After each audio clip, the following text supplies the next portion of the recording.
Well, welcome along then to what, in my opinion, is the greatest ribbon of tarmac on planet Earth. It is, of course, Mount Panorama and the Bathurst 2 hour here on RaceRoom as we get ready for what is going to be a big battle up and over the mountain time and time again.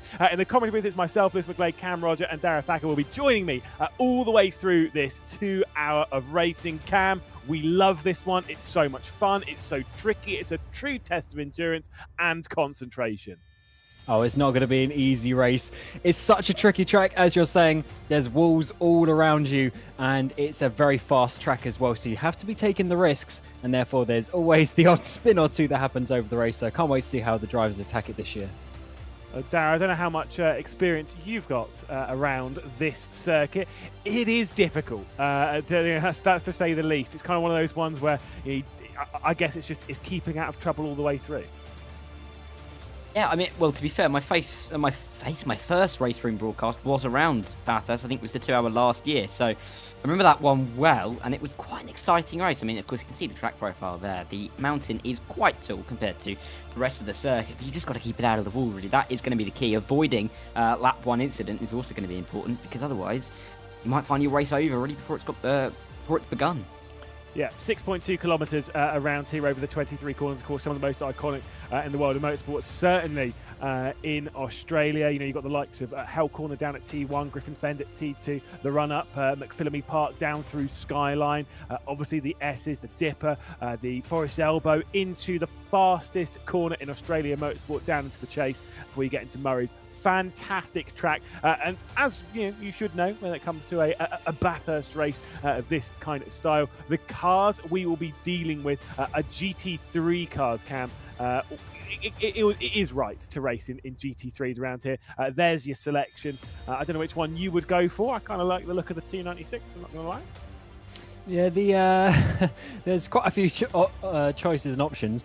I do like the old BMW M4. I know it's controversial because of the old nostrils, but I do like that one. And as you say, GT3s, it's the right choice around here. It's basically the fastest thing that races around here all year as well, because taking prototypes and multicars here would be a little bit too much, but the GT3s are certainly, you know, they're fast enough around here. They've got so much downforce nowadays with these new machines.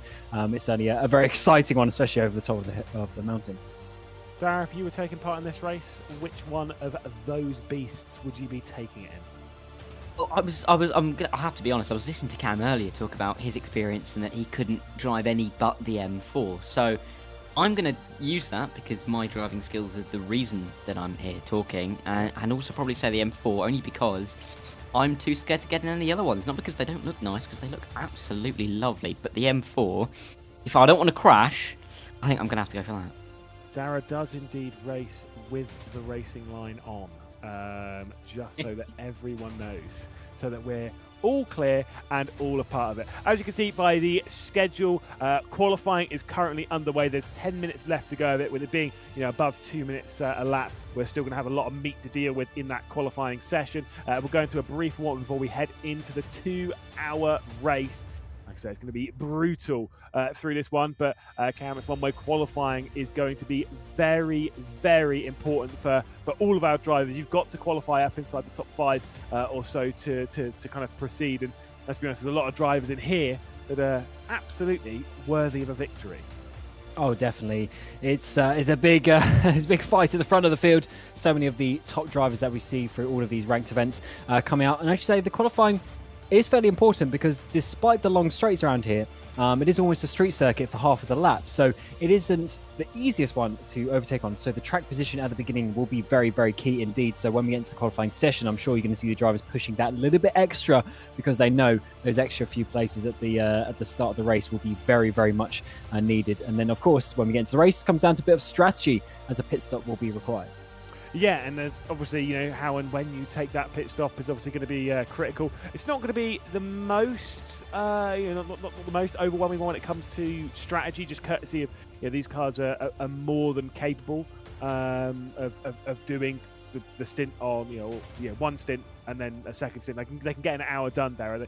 You know, so I'm not expecting anyone to add to that and maybe take 2 stops. It's literally just going to be surely a one-stop race for everyone, and nothing too major with it just being an hour stint. Yeah, and that kind of confirms how important this qualifying session is, because of course there's not much wiggle room on the strategy. Other long hour events, you might have 2, maybe 3 stops. There's a bit more room for manoeuvring when you make the stop, how you can try and use that to your advantage. But when it's a one stop an hour either side, really, it's going to be important to just get the lap times in, just get your positioning early on, really, because then you can really set yourself up for a good race. Because, as we've mentioned, if you're going to find yourself further back, it's going to be very difficult to work your way through the field. I mean, opportunities through the chase, for example, but again, there aren't really any properly hard braking zones here at Bathurst to make clear overtaking manoeuvres, I should say. So, yeah, it's going to be good for the likes of Colin Blankenburg, who are currently on provisional pole. Yeah, exactly. We were watching a little bit of the practice coming into this, where it was, of course, Esteban Tix that was the fastest driver going into it. You saw some of the names in that entry list. You know, obviously, you know the likes of Blankenberg and how fast it'll be. We've missed Colin Blankenberg for the last couple of ranked events, so it's great to see Colin in, getting out of the YouTube chat and getting back onto the road. I wonder what he can do. And currently, like I say, on that position. As you can see, though, it is an open qualifying session, Cam. So finding track position around here with 33 other cars is easy. It's a long track, but yes, finding the place is going to be the important part. Oh, that's so much over rotation on the entry of the corner there for Ribeiro. But it's going to get a little bit of slipstream from the car up ahead, so maybe that's going to just help. But it's certainly a tricky one because there's so many blind corners around here. You've got to be careful on your out laps and or just maybe slightly slower laps, just getting yourself in a position to not block anyone coming up fast behind you. It's certainly a tricky track to work out, and that's why the drivers have had about half an hour to get their qualifying laps in, as we still have 8 remaining.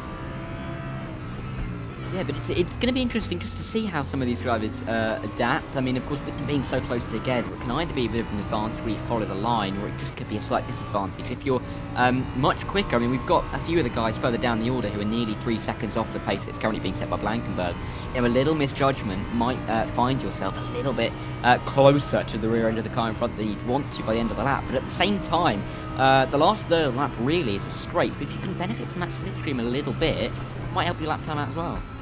Just taking a look again at the fantastic views around Bathurst here. We saw the commitment up through McPhillamy Park, down through Skyline, now through the S's into Forest Elbow, picking up a little bit of slipstream as we head out onto Conrod Straight. Might be a little bit awkward there with the lap traffic. Not 100% sure as to which one that was. I believe it was Martin Prinder, now receiving a little bit of slipstream coming from one of the McLaren 720s. So might well be on for a solid lap time as Ribeiro, but from what I'm seeing in the second time, it doesn't look like it's going to be that great for an improvement, showing how difficult it is to get it up and over the top. Interestingly, Cam, Blankenberg not out on track has decided that, well, at least at the moment, that there's no need to go back out in the second when you're 4/10 clear of the pole time. That makes sense. And it's not just that, because there's always a second to the third place driver, Felipe, as well. Let's see if Ribeiro is going to do any sort of improvements in that final sector, but I'm not sure he is. No, he stays 4/10 behind. But whilst the gap at the front is fairly big, look at the closeness of the midfield. So many drivers, just even the ones about 2 seconds away, so down in P14, 15, Weitzel, Rossi, just a tenth of a second or so between all of those drivers. That midfield battle is going to be hotly contested over the course of these 2 hours, and also race pace and quali pace often are slightly different. We'll see the field close up even more in the race, so I'm really looking forward to the competitiveness there.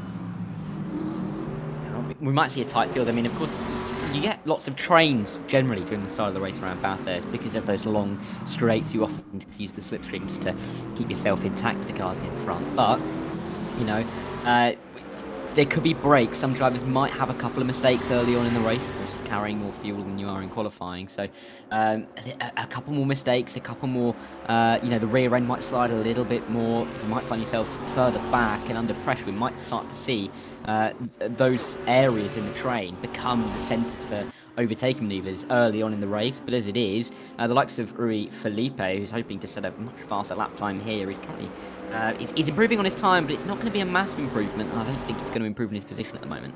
Brings it into pit lane anyway. 5.5 minutes left to go in the session.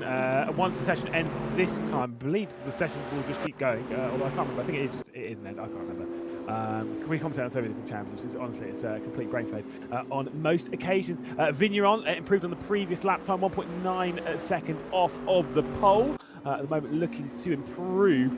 First sector, about 3/10 down. Second sector, losing a further 9/10 now into the final corner as Vigneron will come up towards the line. 13th position, make that 11th. So a decent improvement there.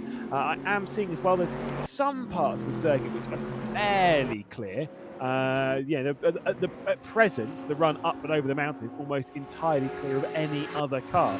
Just seeing about who can take advantage of that. We do have some pretty significant trains, including the return, Cam, of Colin Blankenberg, who has actually decided, no, do you know what? I will go out in the circle.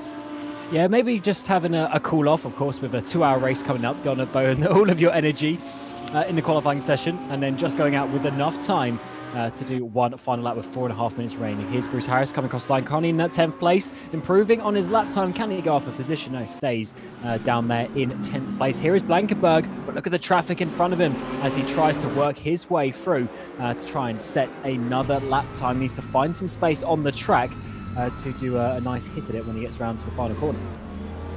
Yeah, he wouldn't mind if these guys come into the pit lane, but of course you can't guarantee that they're going to do that, so he might have to just drop back a little bit through his run to the chase. But either way, Colin Blankenberg, he's currently in the best seat in the house. He just needs to make sure that he consolidates that position. If he can go slightly quicker, that can be all important. Just making that target a little bit further away for everyone trying to chase him, even psychologically can make it a little bit harder for them to try and surpass his time. But let's see if he backs off a little bit, whether the drivers in front are going to come into the pit lane, and he's not backed off yet, and I think he's just realised that now. He's going to back off, and he'll get his lap underway.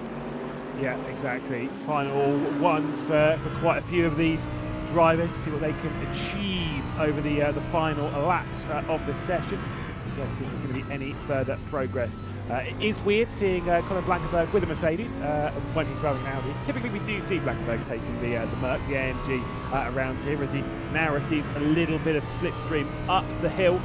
That was Gaspar Misch, who is directly ahead of him. Maybe he is causing a miscue. Don't worry, we won't take the Misch too much in this race, as he bails from the lap, allowing Blankenberg to clear up into the apex of Griffin's Bend, running out wide. I think he's giving a little bit of assistance to his mate, and maybe we might even see a good improvement here from Blankenberg. I think we should ride on top over the mountain, out a little bit wide going into the cutting, but still looking pretty solid, Cam.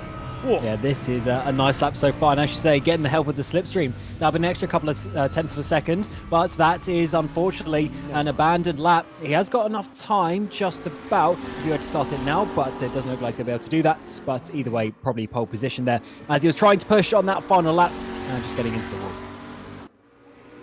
Yeah, we see Rui Felipe now. He's far behind through Sector 1. Of course, Sector 1 not filled with many corners, not filled with many opportunities to gain or lose time, but he is only a tenth away through there. We've got Marcheno, I think, who's had a bit of an issue in the final sector, but we'll see Rui Felipe down, diving through the S's, going left, right, left again, and then just following the walls, just trying to keep out of them, but keeping as close as he possibly can. And 2/3 of a second behind in the middle sector isn't bad, but again, he's not quite close enough to try and make that position onto the front row. No, exactly. It's just it seems that the gap is just a little bit too large between that top. It's very tight in the groupings behind, as Peter Daniel is looking to move his way forward. And to be fair, in fact, this lap time from Rui Felipe might be more in defensive. That lap time coming in from Peter Daniel. So we'll have to wait and see. Felipe down into the chase, fastest corner in Australian motorsport. Slam it onto the brakes, drop it down to about third gear before you chuck it into the left-hander, then through the right down towards the final corner at Murray's, which I'd argue is one of the hardest corners on this track. So tricky to navigate through the 90 degrees of this one. Out onto the start-finish straight once more. Rui Felipe looking to improve, maybe on time, less so on position up towards the line. There is an improvement of neither, but thankfully there was neither improvement from Peter Daniel either. As we see Vigneron come into the pit lane, back out of his last lap, and I think he was pretty much the only person improving, or maybe not. Monk down in 32nd place, 3 seconds off, but can there be one final opportunity to improve on this final lap? 40 seconds remaining. He's got Card chasing him down in the background, but he won't be looking at that as he's gone green in that middle sector as well. So improvement on his own place, and look how close the times are up ahead of him. He might be able to jump to 4 or 5 places with a good improvement. Is he going to get to the line in time? He's going to be very, very close. We've got 1 minute 30, 22 seconds left. I'm not sure if he's actually going to be able to finish the lap time here. And I think he's going to be just short, which is gutting for him. But it shows he's got the pace for the race. Yeah, exactly. CMR, obviously, it's nothing to do with Cameron Mackenzie-Roger, who is joining us out there in public. Bang. Get it done, son. But no, we'll have to wait and see. Don't know what the time where we are. I think, yeah, we are just ticking over 0. So that is a session done. Blankenberg on the pole position. Then here for the Bathurst 2-hour, Ribeiro in second position with Rui Felipe. Fourth, Rodriguez, Peter Daniel, Istvan Titz. Topping practice, but not doing so well in the qualifying session with Roland Sen, Fulham Ristrick, and Martin Prinder. rounding out the top 10. Bruce Harris in that 11th position was Guillaume Vigneron, maybe a little bit disappointed with 12th position before we get to Braun Dufek. Ferdinand Coughlin down in 15th position with Christopher Weitzel. And Nicholas Weitzel as well. Why not? Stick them both together before we get to Eduardo Gilbert, Sebastiano Rossi, and then Evgeny Grek finishing in 20th position in the session. Stefan Varga before we get to Ludovic Clerc, which does seem hilarious to me that we do have a Leclerc on the grid. Almost looks right. It's fine. Marchena in 23rd position. Lupus down in 24th with fan favourite Gaspar Misch down in 25th position. Dave Zitska, Jonas Rydel. Then we've got Kubovic, and of course Ornelis, then Rebello, before we get to the final three on the grid being Klupart, Monk and Ronstedt. 33, it says 34 on there because ignore the last one, it's fine. It's going to be a lot of fun this one, Cam, though. But again, qualifying is done. It is now about surviving 2 hours of racing. And this is the hard part. Getting the car qualified on the grid is somewhat easy. It's just really one lap that you need to do. But now you're going to need to do 2 hours. And remember, no driver change or anything like that. It's the drivers themselves going for that 2 hours. So a little bit of fatigue maybe coming in at the end of it. And of course, the all-important pit stop. So what do you want to do on strategy? Do you want to split it 50-50? And maybe not quite use a full tank? Or do you want to just go as long as you can, have the shortest pit stop as you can at the end of it? It's going to be a bit of a tricky one from the strategy point of view. And I'm looking forward to this one particularly just to see whether the likes of Blankenberg can start to pull away at the start. Of course, there was a bit of a gap. I mean, the top 3, top 4 did have a bit of a pace advantage compared to some of the rest in the top 10, but whether they can get away or not might be interesting off the start. Exactly. Right, well, we're going to run around then very quickly before we get into the race and go for predictions for victory because, we might as well do so. We might as well see what the dealio is. Cam? Blankenberg by half a lap. Blankenberg by half a lap. Wow. Darren? Harsh on the... I'm... we've got 2 Portuguese drivers in 2nd and 3rd. I don't know, they might be able to team up and beat Colin Blankenberg. Sven's not in the session. It's very rare that you see Colin without Sven. But I don't know. I'm gonna go with to be different, I'm going to go with Ribeiro. Well, I'm not going to go with Blankenberg by quite that margin, but I will still go with Blankenberg. But hey, maybe to spice it up, maybe Gaspar Misch is going to be the one on top. Bathurst is underway though, here in RaceRoom, of course. The RaceRoom 2 hours of Bathurst as we race our way down into that first corner. Colin Blankenberg on the inside line will hold firm with the race lead. Ribeiro just sitting firm on the outside. We get our way through Hell Corner without any major dramas, which is fantastic to see. Manuel Rodriguez is the one on the back of Peter Daniel there at the top end of shot as we've got side by side in the race up towards Griffin's Bend. It's clear for the race lead though, the top 2 running away and gapping a little bit of the field, and we've even got a little bit of 3 wide in the middle of the pack. I think that might be Christian Weitzel. Might certainly be, but Ribeiro, he's having half a look around the outside of the cutting. That is not what he wants to be doing. Actually goes wide into the wall. This opens up the opportunity for Felipe to jump up the inside, and this is a good opportunity while the cars are close together.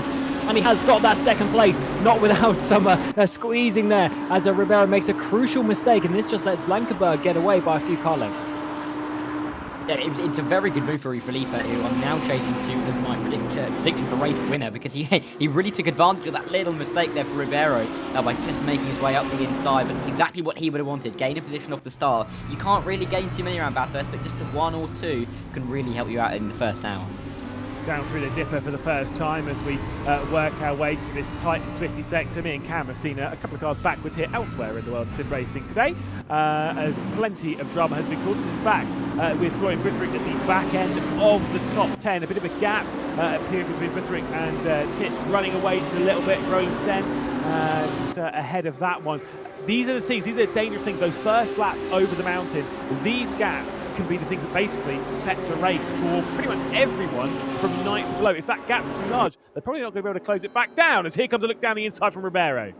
And he takes back that second place that he lost with the mistake, but he's certainly got the speed and used the draft to his good effect coming down in towards the chase. So Felipe is now under massive attack because Korth in that 4th position wants to get himself up into that podium. And of course, you've got 4 Audis inside the top 5, and it's just his 1 McLaren off Felipe trying to hold it for that brand. But look at Korth getting closer and closer. So definitely, they're not quite settled down yet, and that's actually a slight missed apex as well.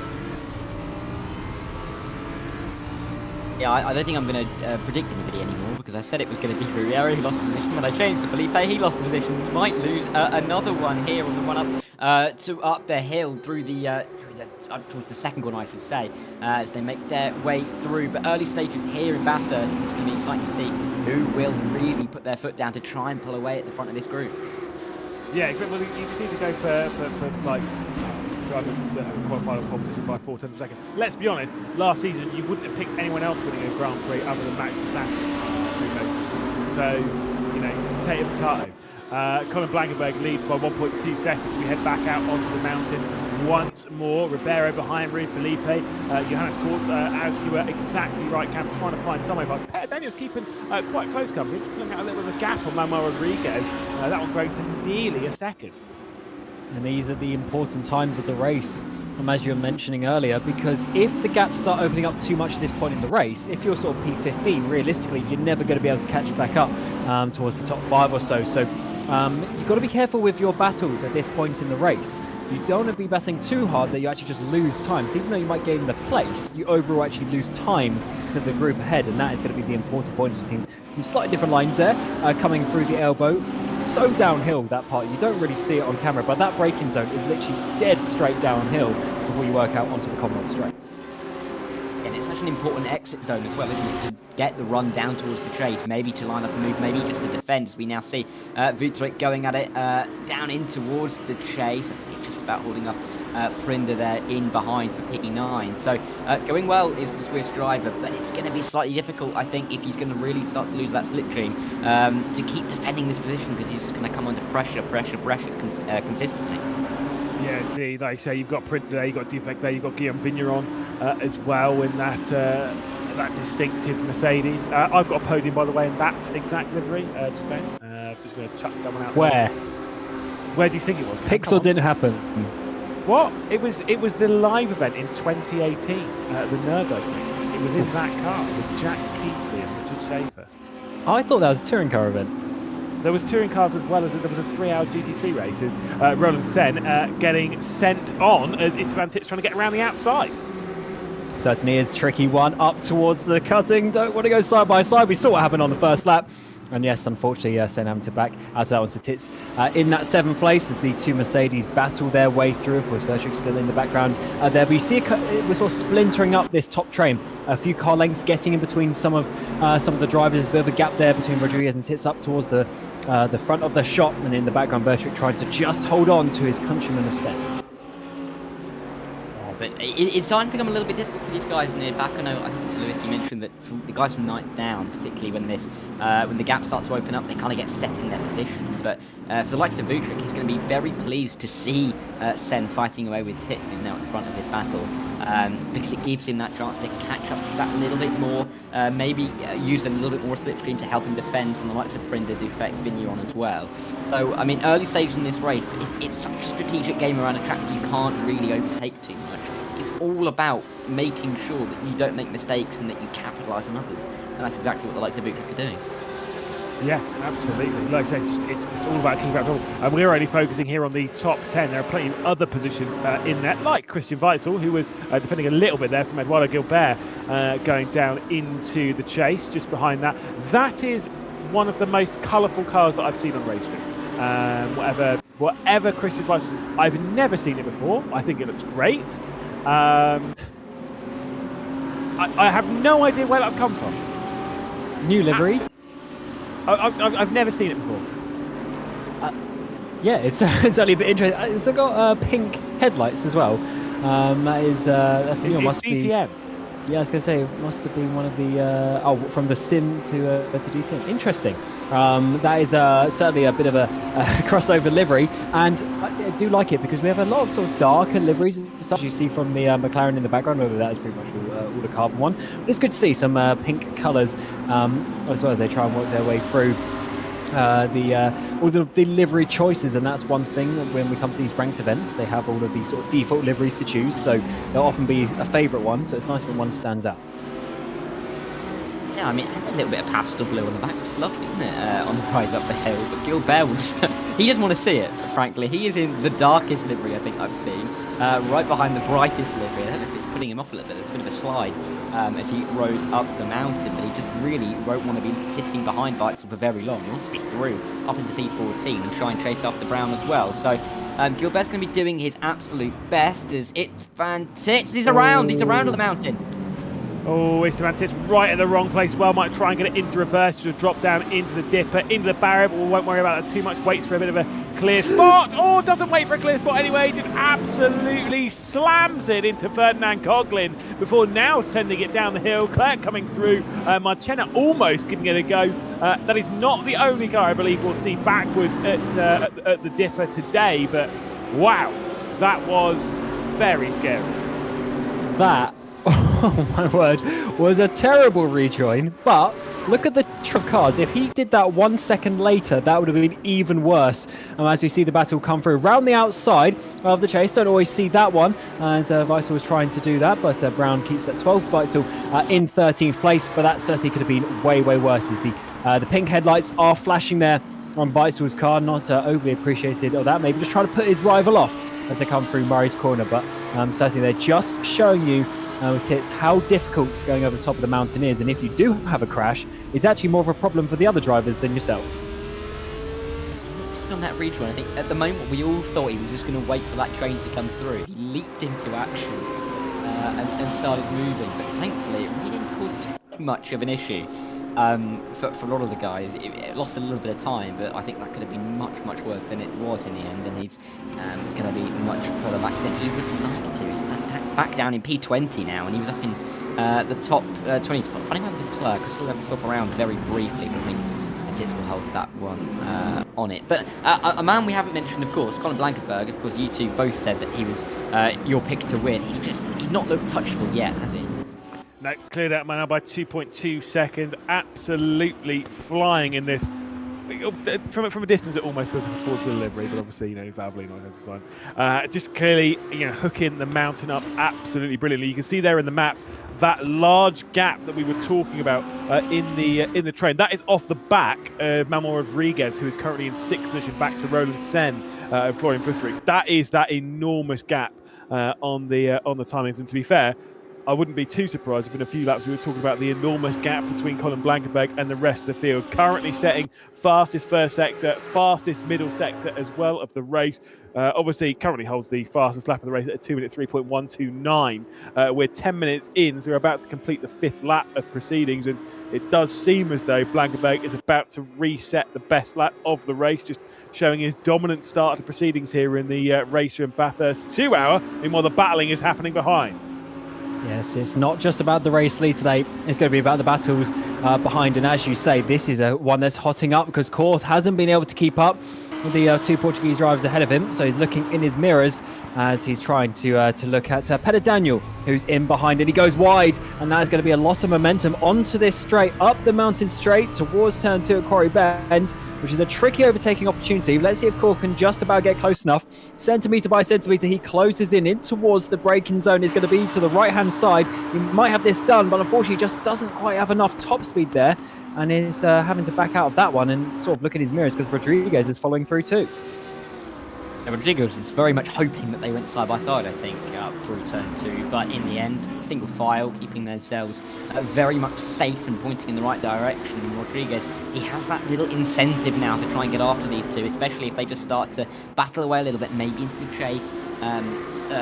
This lap, I can say, down the Con 1 straight. But, as they rise over the hill through Skyline, and, well, back now, it's going to be difficult for Rodriguez. Being third in a train is always so difficult because you're kind of waiting for the top two to make a mistake. And if one of them does, you can try and pounce on it, but it's just a waiting game, really. It's so difficult to make a move. Yeah, but this is where if it is difficult to make a move, you just sit back, you kind of like let the race unfold. You look after the tyres, you look after the fuel, you look after yourself in the race. You don't have to be pushing 110% at every single second. And so realistically speaking, I think it's kind of the scenario. It's not imperative to make a move immediately, especially not unless you can pull away. Because whilst we talk about the run over the top of the mountain, there's still a lot of slipstream around the circuit as you run with the Conrod. Peter Daniel back into the slipstream of Korth. Johannes Korth going down to the braking zone into the chase, feeling an awful lot of pressure. These defensive lines that Korth is taking is slowing this group down. That's the problem, which will then mean that the two behind are definitely sat there being like, we're absolutely faster right now. Well, I'm pretty sure Korth can go plenty faster, but it's just the pressure on the back. What you've got to do essentially is you've got to make a move either down into the chase, Murray's, Hell Corner, or Griffin's Bend, and then put in an unbelievable run over the top of the mountain to pull the gap. That's where you're not dealing with the slipstream stuff. It's just you versus the mountain. It is a tricky one from that point of view, because when you get into that one line section over the top of the mountain, you almost don't need to look at the driver behind you because they're not really going to actually have a go. And obviously the fastest way around the track is a qualifying lap. So if you could do qualifying laps, they're not really going to be able to get the too much. But I guess some people end up looking in the mirror too much, start making a few mistakes, and that's how you end up losing the time. And you're completely right with what you're saying earlier this lap, was that they're batting so much, they're just losing time to the cars ahead. And it might actually be beneficial for them if they were to swap around and then just slipstream each other and try to do that up towards the back of Felipe ahead. It's certainly a tough part in the race, because it might actually sort of stop Daniel maybe actually getting on the podium later in the race. These are all things we have to think about. We're so early on into this race. It was a 2-hour race, only 40 minutes or so in, but so many storylines that could start to develop. It just depends about how it all works, how the pit stops go, whether track position changes between some of these top guys. But even down further back here, Varga on the back of Lupus with Zizka not too far back either. These tight trains really could start to explode after a little while, particularly when we get towards that pit stop phase, because after that pit stop phase, look at that Varga not looking too comfortable down the S's. So yeah, I think we're going to see most of the action for the first hour at least of this race down near this area of the tower. Yeah, that was a horrendous run down the mountain there from Varga. Just could not get into the rhythm. Meanwhile, Gilbert's getting his way past Weitzel, but not quite the move working in favour of that McLaren 720 in its distinctive black carbon. Of course, you may be bored of carbon on F1 liveries. Well, this one's taken it to the nth degree. Very close once again. Weitzel's going to be able to hang on going down to Murray's. Excellent display between these two. Literally the two most different liveries it is possible to find. The Porsche that was wisely informed was driven by Tim Heineman, obviously in DTM last year. I know Tim Heineman an awful lot from the world of sim racing. I've got plenty of stories about Heineman over the last 10 years. Meanwhile, Edouard Gilbert is trying to get that black McLaren through up into Griffin's Bend. That's what I was saying about you need to make the move down here, but the outside line can work. Might be a little bit too deep though for Weitzel. I thought there was going to be a crash there. I thought they were going to be overlapping their lines, but somehow they're still going in the same order. Weitzel managing to defend on the outside line, something that is very, very difficult to do, but he really pinched down to the inside. And Gilbert wasn't gifted all of the racing room. Of course, it was absolutely fair and legal. Perfect defending from Weitzel, just to slow Gilbert down there, not being able to get on the power, and was able to hold on to that 13th place. But that was certainly some aggressive moves, and it was needed. And look how much he's pulled out over the top of the mountain as well. So he's definitely got some speed in that car. But the McLaren looked very fast, potentially in the straight line. I wonder if that's the strength of that car, although that's a little bit of a wiggle coming through Skyline as well, but he keeps it in the straight line. And Harris is starting to close a little bit to the back of these two. He's closer than he was a few laps ago. And Weitzel and Rossi and Titz as well. Titz, of course, trying to recover his position. And look at him all over the back here of Sebastiano Rossi as they come down on towards what is, of course, the Conrod Straight, down towards the chase. And it's fantastic. He really looks like he's the man on the move here. Everyone else, or no one else, I should say, has really been out of position. But look at this. Rossi and Titz both trying to go on. Weitzel nearly 3 wide as they come down into the down the Conrod Straight. 3 wide would not be a good idea going into the chase, so they decide better of that one. And Nicholas Weitzel, Esteban Titz, a bit of a look down the inside there, trying to get past Sebastiano Rossi at the headers, and that has not worked out in favour of Titz. I mean, look, we know Esteban Titz has been really, really fast this race. It's obviously that spin that's cost him all the positions. It's just kind of getting back into the rhythm, trying to rise your way back up the order. It is hard work to overtake people around here. You've got to do them one at a time. This one could be the move down into Hell Corner. Yeah, should be there up the inside, but a contact between the two, and it's actually not really an overtaking opportunity most of the time. It's not the longest front straight down here, but there's enough there as they come now up the mountain straight, as we see Mish in the middle of a 5-car train. Bit of a wiggle in the background as well for the McLaren of Rebello, as they are all still trying to calm themselves down, even though we're 18 minutes into this race. And look at this train of cars as they battle their way up towards Quarry Bend. And this is going to be a tricky and difficult situation there for Varga to hold on for all these cars in behind. Yeah, with the mirror effect on the Slovenian's car, it might be a little bit easy to miss him when looking at this train. But I'm so sorry. But he rises up. Oh, a little bit of a mistake from Varga again. He just doesn't look comfortable at the mountain at all. Zizko is definitely going to be looking for the move, and Gaspar Mish, Charlie Monk as well. They're right in the fight. Yeah, absolutely. Not to be mistaken, but that livery is pretty nice. I am all for that one. I said that we weren't gonna take the Mish, but we really are. I'm so sorry. But either way, Zizka is feeling the pressure and is crumbling under it, because Zizka went straight on there, now behind Charlie Monk as well, as back up inside that sort of top 5-6 battle. We're seeing the pressure being dealt with. Peter Daniel feeling it from Manuel Rodriguez. That was getting a bit close, bit spicy through the chase. Very fast kink, of course, when, well, it was actually quite a while ago now that they added in that chicane. And while it slowed down the run to the final corner, it certainly added a extra bit of scarcity, if that's a word, into this. Not a word. It's not a word. I don't know what the word is. Into that danger, let's say, into that part of the track, because it looks like a kink, but it's actually so on the limit with these cars as they try and work their way towards the end of the track. I'm sorry, Darren, before you speak, we really need to dive a little bit deeper into this. What did you just say, Cam? Danger. No? I'm the not other repeating thing. It. You can clip it. Scarcity? What's the word? I just want everyone to really breathe on this one for a moment. Darren, continue away. Yeah, it's a new genre of film, the scarcity section. They bring that around Halloween, really. Yeah. Seeing Weitzel we're looking at here. He's still defending from Gilbert, and Harris is ever closer to this battle, and Rossi is closing in as well. I think Weitzel might come under a bit of pressure. The likes of Titz is closing in on this battle, and we might see a bit of a concertina effect.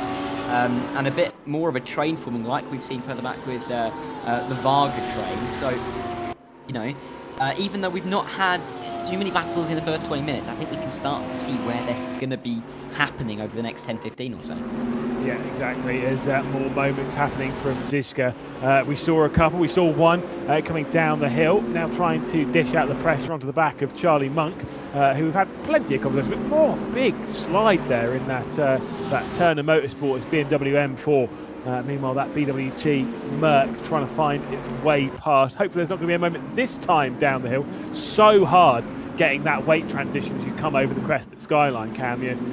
As you come over it, the rear of the car always becomes unweighted. And whilst that is the case, you want to slap it over a curb, change direction, slap it back over another curb while dodging walls by millimetres. It is pretty tricky.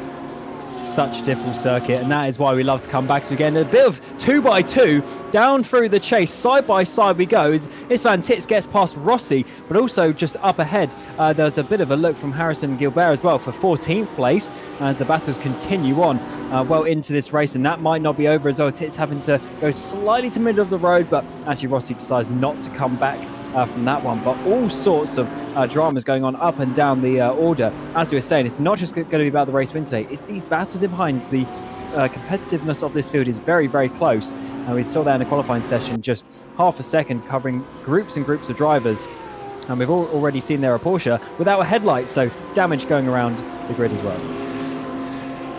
It's nice to see some action going on. It's Van Tits providing most of it at the moment. Maybe Billy Harris, maybe not too much. I think Marchena in the background we just about saw on the cameras. It's Van Tits to the inside, Eric Griffin's bend, easy as you like, and that's actually very, very wide from Billy Harris into the marbles, and through goes Rossi as well. But either way, it's Van Tits is through. Marchena has had an issue down the straight between turn 1 and 2 down the mountain straight, but yeah, it's Van Tits making moves. Yeah, that car of Harris is it's seen better days.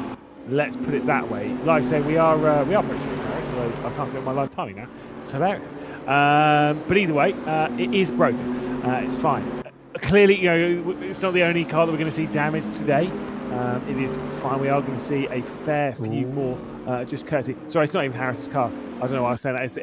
It's one a bit further down. It's oh my goodness! Is that the two Manti Porsches that have come together? That was Ferdinand Coughlin, and it was Jaroslav Klupar who was the one a bit further down. So it was a car that was a lap down, getting involved in the middle of it. So I will get onto the same page at some point. But wow. Yeah, and I think that was the car actually, as he rejoins over the chicane of Skyline. I think it was actually that car that we were mistaken in front of that battle up ahead, and I think that's why it's getting a little bit awkward. And Coughlin's DNF from the race, as up towards the front, we're seeing a bit of a dive up the inside in towards turn 1 from Rodriguez, but not enough to get Pellet Daniel that time around. That is going to lose him the momentum onto this straight. So sometimes it's not always best to overtake in that first corner because you then lose the run up here. So have to close back in, but certainly the Skyline, as you were mentioning earlier, Lewis, is a difficult place, and I wouldn't be surprised if we see a few more drivers, but that, in my opinion, probably would be a bit more of a miscommunication coming into that braking zone with a lapped car.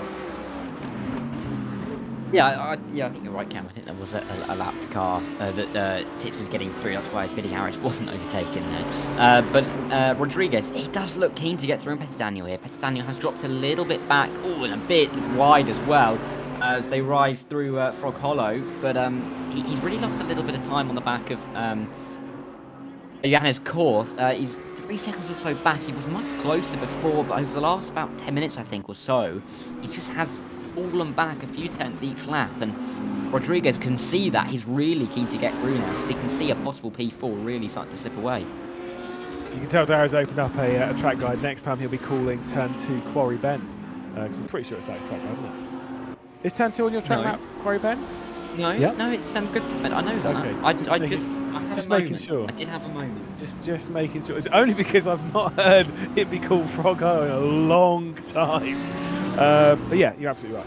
It's fine. Just trying to keep you on your toes. It's absolutely fine. So a bit of lap traffic has caused the first retirement of the race. Then, so Ferdinand Coughlin is out. Jaroslav Kupar being back there, and I believe a lap down might have retired from the race. So it's just Lotte van den Toorn who's at the grid. I thought Lotte van den Toorn wasn't actually in the race. I thought it was a bug at the start. No, they are in the race. They just didn't qualify. It is absolutely fine. We're just going slightly crazy in the commentary booth as Colin Blankenberg is at the front of the field, as Van Tits is going down the inside this time, actually getting past Bruce Harris. So that is actually a switch position. That is a real one. We are correct this time. Yeah, that was a nice move as well. Clean up the inside of the chase, making it work as we come back to Rodriguez.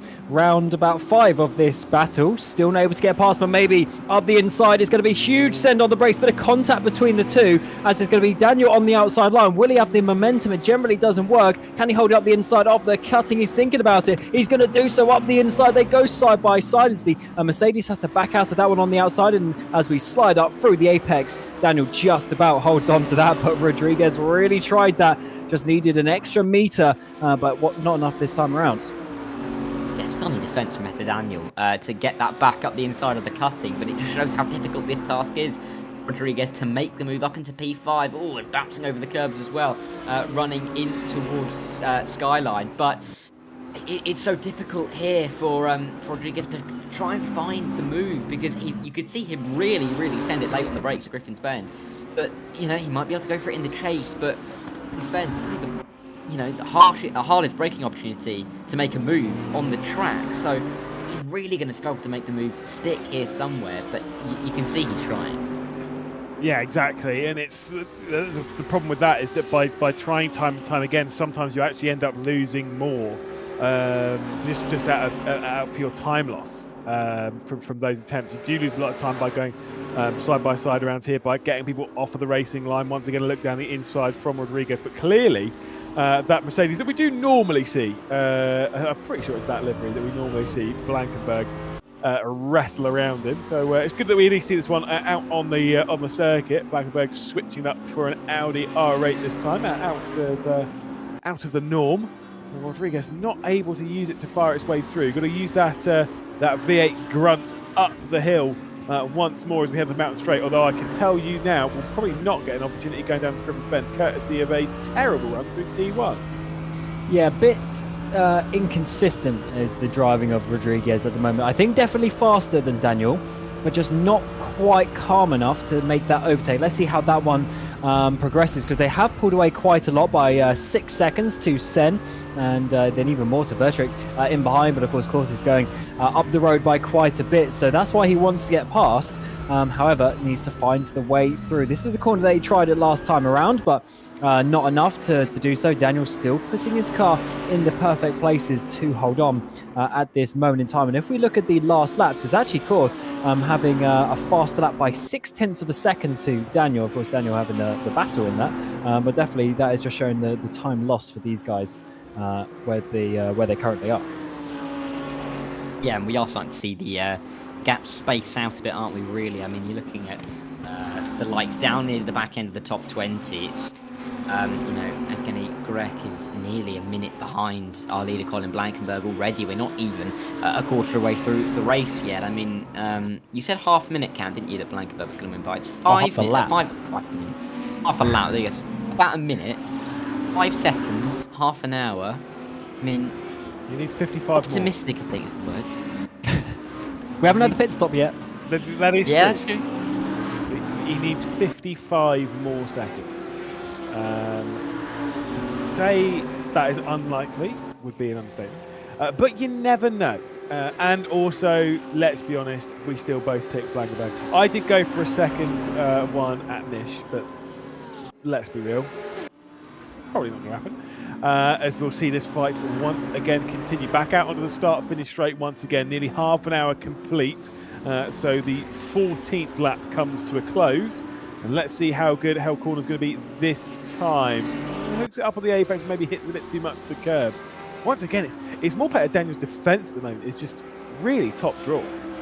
Yeah, he's putting the car in all of the right places, and Rodriguez can't find a way through. Although Tits did just find a way through on Gilbert. I saw them swap over on the tower. So Tits has really been in pretty much all of the battles that we've had so far this race in that mid-pack. He's always had a car around him. Now up into that 14th place, Gilbert down into 15th. So definitely showing you how it can be done in a Mercedes, which of course is the same chassis that Rodriguez is in. But we go back to a couple of Audis. Browner, as he goes a little bit wide and up the hill, he's going to be losing a place. Prinder gets through, courtesy of that mistake. Yeah, just riding his way up onto the high line a little bit too much. And yeah, Brown is now down in P11. Vigneron definitely going to be looking to try and make a move soon. Although Fantix as well are getting back, but it's Fantix. I mean, he was in P20, he's now in P14. How far can he recover in this race? I mean, he's only, you're looking, I say only, about 14 seconds back on Roland Selling. P7 as we see fighting up towards the cutting. Oh, this is getting very tasty. Yeah, the up and under coming in from Kirk there, just getting past Varga once more. The Ferrari sat behind, I believe one of the 488s. Lupus behind the wheel. Gaspar Misch also involved in this train. incredibly close there between the two R8s of Clerk and Varga. To be fair, I thought they were both going into the wall there, but alas, they did not. It is indeed a 488. Maybe it's a better car at the moment around here than the 296, but I can tell you I'm done with that, as once again Peter Daniel is able to hold firm against Manuel Rodriguez. And into the final corner, is having half a look, but yeah, this is working out well for the Czech driver. He's doing a good job to hold on. As you mentioned, the gap, excuse me, slightly opening up ahead, but I mean, if he doesn't have the pace, then he needs to gain position, then he might as well hold it, and he's doing a good job with that. And as you say, putting his car in the perfect places once more. He's got a couple of car lengths to the Spaniard of Rodriguez in behind. Goes slightly to the mid part of the track there, sort of half defending a little bit, but I don't think Rodriguez is going to be close enough this time around. We do know he likes to send on the brakes into this corner. He's done it a couple of times so far, and he does close up, gets very, very close to him. But I don't think it's going to be enough this time around in towards the cutting. So we're going to have to wait another sort of half a lap or so until we get down towards the chase to start thinking about an overtake. As we see now, back again, Clerk defending, or is he attacking? No, he's attacking here on Varga, down into the opening corner, then it's down the mountain straight. It's going to be the long, long run towards Griffin's Bend. Has he got enough of a momentum, really, just to power himself up into P20? To get after Greg, let's see, it's such a long straight down towards Griffin's Bend. Clerk's going to have to really send it late if he's going to make the move, and is he going to look for it? No, not quite late enough on the brakes, but as close as you can be without hissing that rear bumper of Varga down into Griffin's Bend. Yeah, so incredibly close. Once more into the cutting they go, incredibly close. Once more missing the second apex though. And so I think Varga just out a little bit wide, nothing too major. The four of these staying fairly close together, and Ziska, after the earlier problems in that Turner BMW M4, might well be able to close back into this train, into the barrier. That was a pretty big hit there from Lupus in the Ferrari. I think there might be a bit of an attempt from Gaspar Misch. You can't really do anything into Skyline, but Misch is going to try. What an attempt and what a move! Oh my word, that is some risk being taken, but the reward was there as well. And it might be for 22nd place, but they do not worry about that one bit. They will go for every opportunity, and that was certainly a potential move of the race. And yeah, those opportunities don't always come around, but when they do, you have to do it, and you have to find the way of not crashing. And they certainly did that. Wow, what a brave driver. Yeah, it was quite something. I don't think we expected it to really pull off there, but fantastic work. Colin Blankenberg we're looking at here. We haven't looked at Colin Blankenberg yet since about turn 2, but he is really being dominant, but that was not looking comfy as he was rising up the mountain up towards Skyline. But Manuel Rodriguez looking for the move still. He's trying everything. He's trying every line he can into every corner where there's any whiff of making the move. I'm sorry, I'm still speechless by that move from Misch. Like I said, I've commentated on a lot of races around Bathurst, a lot of races, and I've done a few.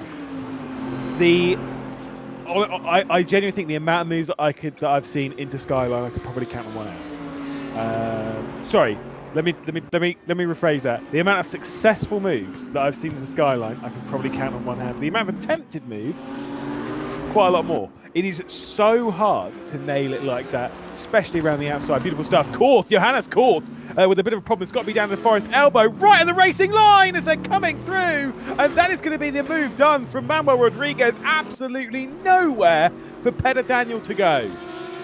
Another terrible rejoin in this race, and as you say, that has cost Peter Daniel dearly. He was holding on to that position so well for the last 20-odd minutes, but now Rodriguez was just gifted that by virtue of being second place in that battle. Ironically, if he had overtaken, he would have actually lost out. Now, unfortunately, that's the way it goes, and Korth now needs to follow Daniel through as they both need to chase down the Spaniard, who's got up by about 5 seconds now.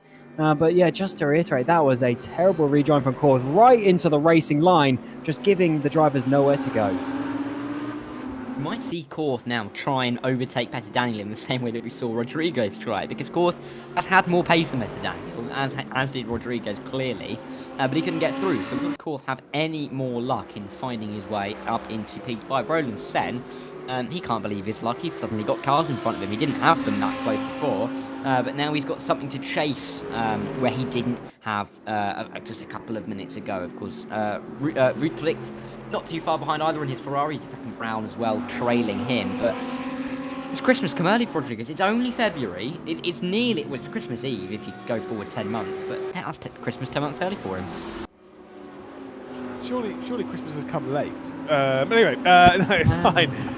Tits down the inside once again. We'll see if there is going to be a move here. Weitzel out wide and a big kick of oversteer from Mr. Van Tits. That's another position made up to 13th position now on that very brightly liveried Porsche. Next one up is Guillaume Vigneron. I think we'll see the Mercedes Mr. Van Tits back inside the top 10 fairly soon. Just rapid progress, rising back up the field after the earlier drama. There is Mish involved in this four-way fight. 2 Audis ahead, 1 Ferrari behind. And once again, the closing down of Zizko, and to be fair, Monk and Rydell as well. They're not that far behind. Yeah, these drivers are pushing so hard in this race. As that was another move just now, another battle with Tits. He's been in all of them, but also driver on screen of Mish trying to chase down Claire over the top of the mountain, slide in that rear end, really starting to push that AMG as he's working his way down towards the famous corner where we've seen an incredible overtake already. Not this time around, but maybe thinking about it, he's getting closer to the R8. The French driver up ahead, getting closer. You can make a move here in towards the elbow. Is he going to think about it, opening up the inside line? No, slightly covered off there, but now it's about getting the run onto this back straight as these battles continue. Yeah, they're just trailing each other at the moment, but look at Mish trying to look for the move on Clerc as they run their way now down towards the chase, getting closer and closer as they get ever closer to the chase. But like out Lupus back in 23rd, he's still there. If these two make any kind of mistake when overtaking each other, then Lupus might be able to come through. Here comes Mish to the inside of the chase, looking for it, maybe just trying to put Clerc a little bit off the line. It's not worked out, and he stays in P22 for now. Indeed, there's a look to the inside as Korth and Daniel remain extremely close after the issues for Johannes Korth. Bit of a squeeze there going up into the cutting, and Korth 5th position now. Obviously, like I say, it's hugely dramatic going there through Forest Elbow, but how do I say? It was a poor rejoin, sure. Oh, and this isn't going to be great either. More issues for Peter Daniel. I think he did absolutely wallop the barrier there, coming up the rise. Bit of a shame. It's been a disaster his last couple of laps. Yeah, his race has gone from bad to worse in that moment. I haven't said that. It's only been one place overall that he lost from that, but it's more so the race situation that he has lost, and he does need to obviously try and get back past Korth at this point in the race, but he obviously is slightly out of rhythm now. He was in a good place 5 minutes ago, sort of nailing the apexes. We were saying how his defensive lines were so good, and yeah, just seen I'm just double checking on the stream, that replay again of his crash, and yeah, literally it was at the perfect time, perfectly wrong time for him, unfortunately, and it's set him back this race. But he still has about 20 minutes or so till the pit stop, and then he's got the whole rest of the race to try and get back past. He's got time. He's got chances to recover his position, but he just hasn't seemed to have the pace of Korth Rodriguez. I said before, how long would it take Korth to try and get through on Beth Daniel? And the answer was about a lap and a half, really, because he wasn't really able to hold him back for very long. Ronan Sen will have seen this. Maybe he's sensing a chance at trying to get after Peter Daniel, maybe trying to do something on the strategy with a pit stop. Of course, we are somewhat approaching that. We're 2/3 of the way through the opening stint, about 1/3 of the way through the race entirely, and yeah, Peter Daniel is probably on the top end you'd say at the moment, who's struggling the most. Even if his lap times are slightly better than those outside of the top 10, it's just pushing that little bit too hard. It is giving him some scarcity moments close to the wall. Nice. We're going to make that a thing. Scarcity. We'll add it to the dictionary. Look, lots of stupid words have been added to the dictionary over the years, like selfie. Fair enough. Scarcity, the next one to be added into it. Big moment once again. What? Trademark. You're not going to make money from something being added to the English dictionary, mate. Oh my goodness. Big moments once more coming in from Peter Daniel, and like I say, just clearly struggling a little bit with the car at the moment, just maybe pushing a little bit too hard to rise his way back up the order. Maybe is looking at that pit stop and thinking, "God, I really hope that's soon." Obviously, if anyone is going to do a two-stop, they won't. Now's really the time to split the race into 40-minute sections. I don't see anyone really doing it. You should be able to save, if you do need to save a little bit of fuel, you should be able to save it fairly easily around here, to the point where we should see the one-stop strategy around the hour mark. Maybe even going a little bit past that to give yourself a little bit of a splash and dash for the final run to the checkered flag. So we'll have to wait and see on that one. But I kind of like the idea to divide the race in half, basically. As we see Tits get involved in more battles, this time with Vigneron to get up inside the top 12, almost side by side towards the chase, but not that time around. But then actually goes for a dive up the inside. He does like that on the brakes today, and he manages to get past the Frenchman with an aggressive move up into 12th place. So much later, he gained about a good car to 2 car lengths to be able to complete that move, and now he's obviously looking up to try and catch down Prinda, maybe even Brown up ahead. He's really been involved in all of the battles so far, giving us loads of action. Yeah, you could say that he's up into P12 now. How far can he rise? I mean, we can see P10 in the picture as we follow its fantastic. So it's clearly Brown isn't far away, and the likes of Victor Extent also not very far up the road from the Hungarian driver either. So chances are there for him to try and take as many positions as he can. We're still relatively early on in the race, still in the first hour, in the first half, and he has really already gained 8 places of after that spin that he made quite early on. I mean, there's nothing to say that he can't gain at least another 5 and get himself up into P7. It's just maybe from there it might become a little bit more difficult. Yeah, exactly. That's where you're coming against the harder contingent. That's where the gaps are larger to what you need to close down on. But still, top 10 definitely on the cards for Istvan Tits, and there is plenty of time left to go in this one. 1 hour 17 minutes.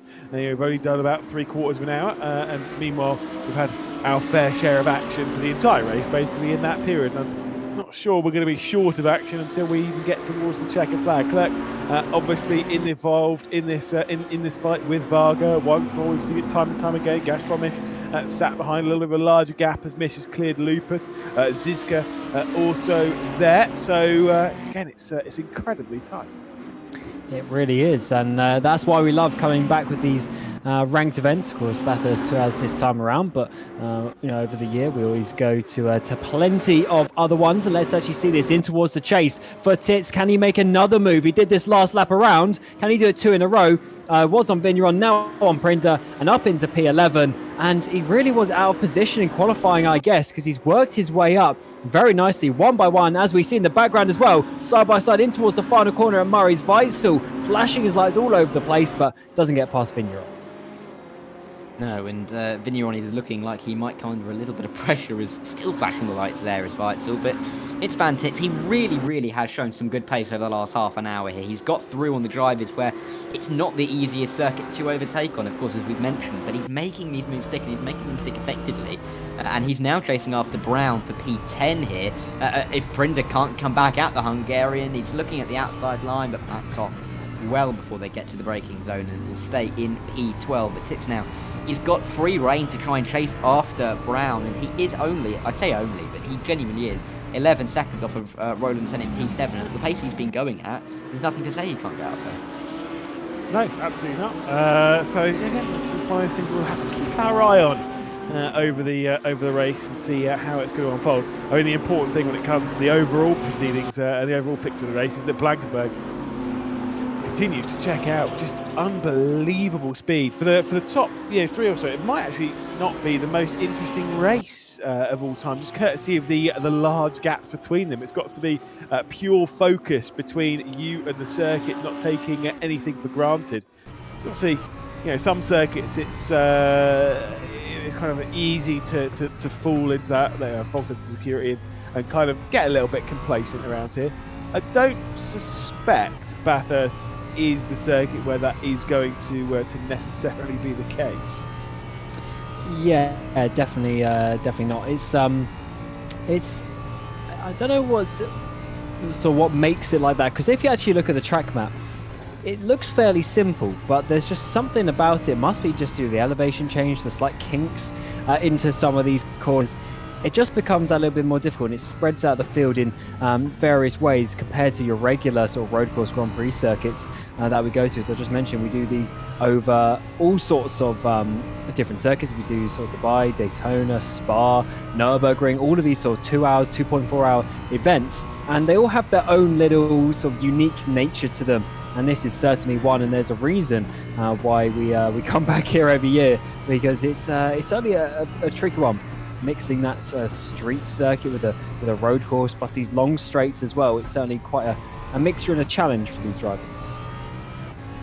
It really is. It sounds like I mean, if you created Bathurst now, it's something that Liberty Media would absolutely lap up to put on over any kind of normal track like Hockenheim or Sepang or any, or even Spa. But yeah, it's such a special or a particular type of track that you really don't get anywhere else, with it being half street, half road. And even with the street part, it's so specific in its nature as well, with the elevation changes so noticeable that it's a very particular challenge, and not one that you can really compare to anything else. But Blankenberg has it nailed to a T apparently in these GT3 cars, and he really is. I mean, the only risk for Blankenberg really is that he gets so bored driving out front that he just makes a little mistake on his own. Cam, could you imagine how fast I would go over the top of that? But I can't remember what's the speed limit. I think it's like 30 miles an hour, isn't it? I mean, it's well, obviously it's kilometers because it's down there. I actually think it's something like 40 k's. Like it's really? Proper slow. There's surely speed cameras as well, because let's be honest, I would absolutely have used that. Yeah, I mean, I don't know the exact situation of that, but I don't endorse speeding, by the way. We'll see about that. Tiz goes to the outside of the chase. Is this another move on Brown up inside the top 10? Yes, it is. And he is certainly very, very fast at this point of the race, making those moves forward. And there certainly wasn't a speed camera for him down the chase there. Yes, they can. I'm just going to say a very quick Google search from me just to see what the speed limit actually is. It's 60 k's and 37 miles an hour. Ugh. So, fast. yeah. What if so it was 60 miles an hour? You could just misread it, I guess. You just say, I saw 60. And in your poshest British accent, I'm not from here. Goodness me. I mean, I would go for it. No, it's fine. No, Cam's seen how I attack roundabouts in this country. It's fine. I'm a good boy. I keep well within. Follow the white limits of lines. the law. Yeah. Well, look, there's no white lines whilst they're racing around at the moment in the middle of the road, so you know. So it's still just the fact that it is an actual road. Which, to be fair, I know a little bit of the history about Bathurst and stuff, and how like it's road that's been put there, and it was kind of designed as a racetrack, and it is just open roads. It's a very complicated history between the local council and whatever. But what a sick bit of road anyway. But let's be honest, is wide enough for you to slightly abuse. I mean, it's kept up with the times, which is good, because there are plenty of tracks over the years, some of the older tracks, that have got sort of outdated as such, and they've needed to be, well, either they're not raced anymore, or they've needed to be completely changed. And if you look at this track, the only thing that's really changed is they added the chase, and they added the sort of chicane thing into Skyline over the years. Apart from that, it's pretty similar to what the original layout was, which is something quite nice. Oh my god, are we going to see another move from Tiz? This is about 3-4 laps in a row, down to the chase. He's got some rocket fuel in that car as he goes up into P9. Yeah, fantastic move from him as he works his way up on his own, really. He's been the only driver who was out of position. He made that mistake early on, but he's really been the only driver making any sort of real headway in this race. And it's now up to P9, and we're not even done with the first hour yet. So he's really been on a mission, or a mission, as I might say. No, wrong driver. You can't say that. To be fair, I realised halfway through saying it that I'd kind of said it already, but anyway. Vutric, I think, might start to get a little bit nervous, but I mean, the pace of it is like this. In catching up some of these drivers, we didn't really see defects fight that one too hard into the chase. He kind of just showed him the move on the inside, led him through, didn't really fight it too hard. We might see something similar from the two Swiss drivers up in front. That's of course, renowned for its neutrality. So we'll have to see if they do the same.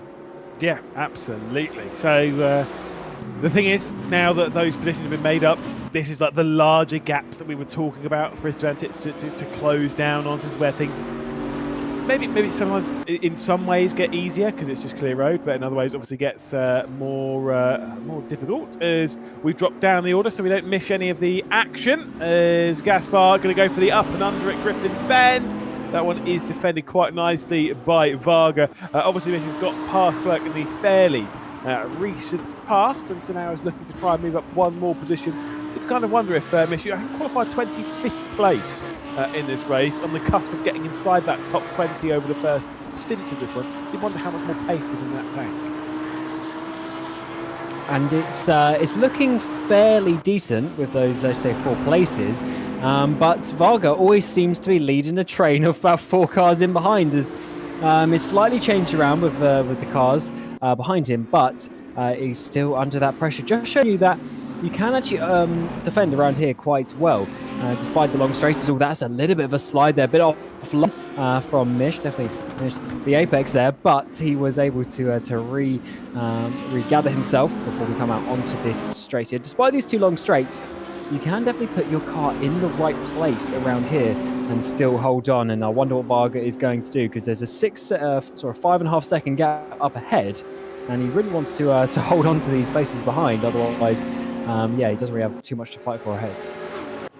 Varga's kind of been the bottleneck really a lot of the way through this race. Actually, he's always seemed to have a train behind him, always seemed to be fighting away with someone. Lupus as well hasn't had the strongest of races in his up one race, but there are some of these drivers who I think they're just getting used to having these trains behind them, knowing where to place their car, how to defend the car. Of course, with every lap that passes, you know what you're doing right, what you're doing wrong, and so you can try and fine-tune exactly what you're doing and how you're doing it to best suit exactly how to, for example, come out of turn 1 here and run up towards Griffin's Bend. So we'll have to see if Gaspar Mish can get through on Varga. I'm sure he'll be missing the top 20 at the moment, but I'm sure he can get back into it soon.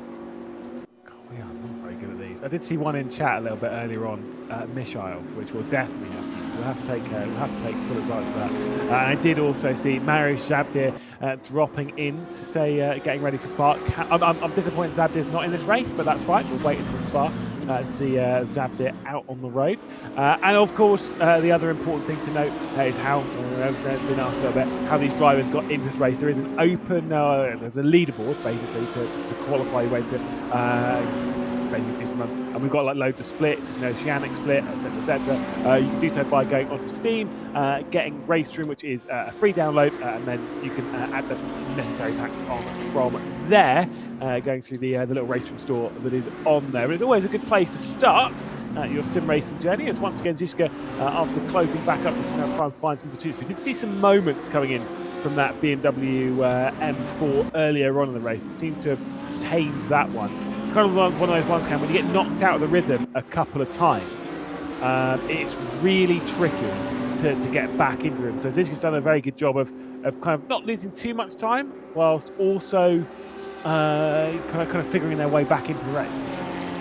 Yeah, it's very true. When you're driving, you sort of get in the zone a little bit. You get sort of the concentration going, and if you get knocked out of that rhythm, it's very hard to get it back, because it literally is a rhythm. You get to a point where you start subconsciously thinking about the braking zones, and it just happens. And then when you're going through the corner, the laps just go round and round and round, sort of in a good way.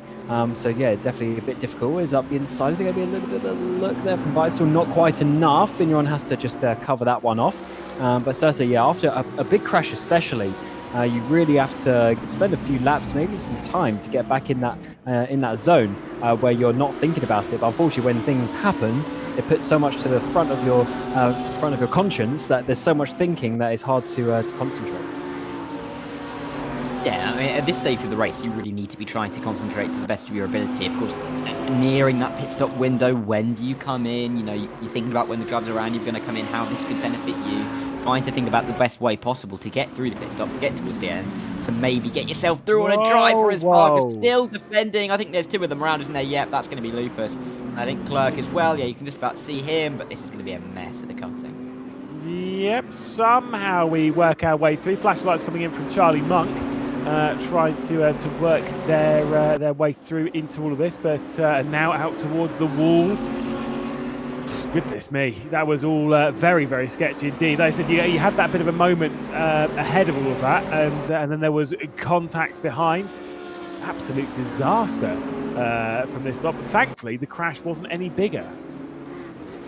Yeah, it could definitely escalate, and we've seen that a couple of times this race where there's been a crash, and it could have been worse.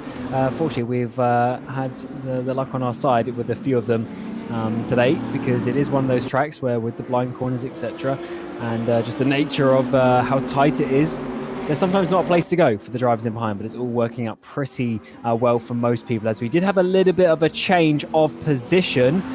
Gilbert, I believe it was, got past Harris, but now Rossi is also on the back of Harris, down in towards the first corner. Harris in the slight yellow car, then the red stripes for Rossi in the background as they work their way through turn 1 and come up this next straight.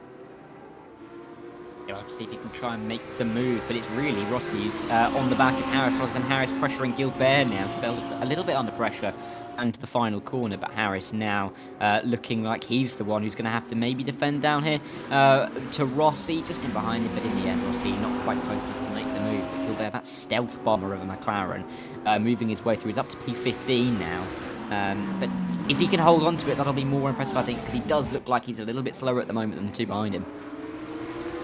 Yeah, exactly. Again, it's like the ebb and flow over a stint. Obviously, tyre wear, etc. Everyone's on roughly the same fuel load. Charlie Monk comes into pit lane as the first driver on the lead lap to venture down onto the lane. Obviously, Poupard did it in the earlier stages of the race. Charlie Monk is the first one to bite from this grouping. Does anyone else bite this time by? How many are going to be going into all a bit? Obviously, in these kind of races, you want to be going a little bit later than an hour. Like, you kind of just want to be pushing it a bit further. You're hopefully getting the 58, 59 minutes left to go, or anything past that point. Because at least that from that point on, you know you have a guarantee you will be reaching the checker pack. Also around here, tyre wear's not particularly bad, so the later in the stint you are to pit, obviously the lighter the fuel load, which means the faster generally you can go, as Vigneron looks down the inside of Printer but does not commit to the move. Yeah, just has to back out that one. And yeah, you're very right about the fuel strategy. They should be able to go over an hour, and so in theory you want to go as far as possible to have the shortest pit stop, for saving time in pit lane, but then also you're just faster at the end of the race once you come out, because you have less fuel in the car and you need less fuel over the race. So that's generally the way that you want to do it, as we're seeing Mish having a potential overtake here. And he's got Varga up ahead. This group has split up just a little bit from what we saw earlier. Can he get past down towards the final corner? He's going to the right hand side, now to the left, trying to get his nose up the inside. Can he break lane enough? It looks like he's been able to. Contact though on the outside as Varga touches the grass in the braking zone, but Mish completes the overtake. Yeah, it looked like Varga actually, if anything, lost the rear end more than just started to turn a little bit early, and Gaston Mish was there as a bit of a helping hand to make sure he didn't spin around. But yeah, Mish up to B19 now. So we start to see our first pit stops. Clerk is one of the first drivers. We've got Charlie Monk and Poupard who also come into the pit lane, but of course 32 drivers to make pit stops. We've got 29 yet to come in. We'll have to see if Harris still looking to attack Gilbert here, but Rossi, he really is looking quite keen to get through here. You can see him taking slightly different lines, and Harris, if anything, being slightly more defensive, but Rossi looks a little bit more in control of his car at the moment than Harris, and might be able to find a way through soon. Yeah, we know Harris has got speed. We saw him at the back end of, well, I wouldn't say the back end of the top 10, like 11th place, isn't it? A bit earlier on in the race, but just hasn't quite clicked over the final moments. Don't panic, by the way, with the time. We don't have a minute left to go in this race. We've still got an hour. We are just approaching that hour point. Ribeiro from second place on the grid. The Portuguese driver is in. How many others are going to bite, come down pit lane?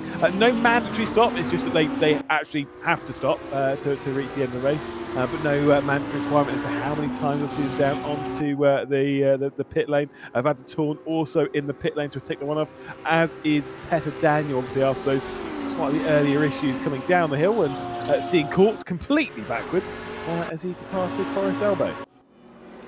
As we're seeing, I thought we've seen a move. Of course, it's just from drivers in the pit lane, dropping down the way. So Ribeiro is obviously the first of the top runners as multiple drivers come in. Prinder as well, joining Weitzel as they pretty much go on the halfway point in the race. So they're splitting at 50-50. Up towards Quarry Bend we go, as there's a Ribeiro in the Audi. And of course, he's, I think, just got past Sen there, but of course not really for position, as Sen still owes us the pit stop. So those go now, they will have 50-50. So they'll be basically doing the same again.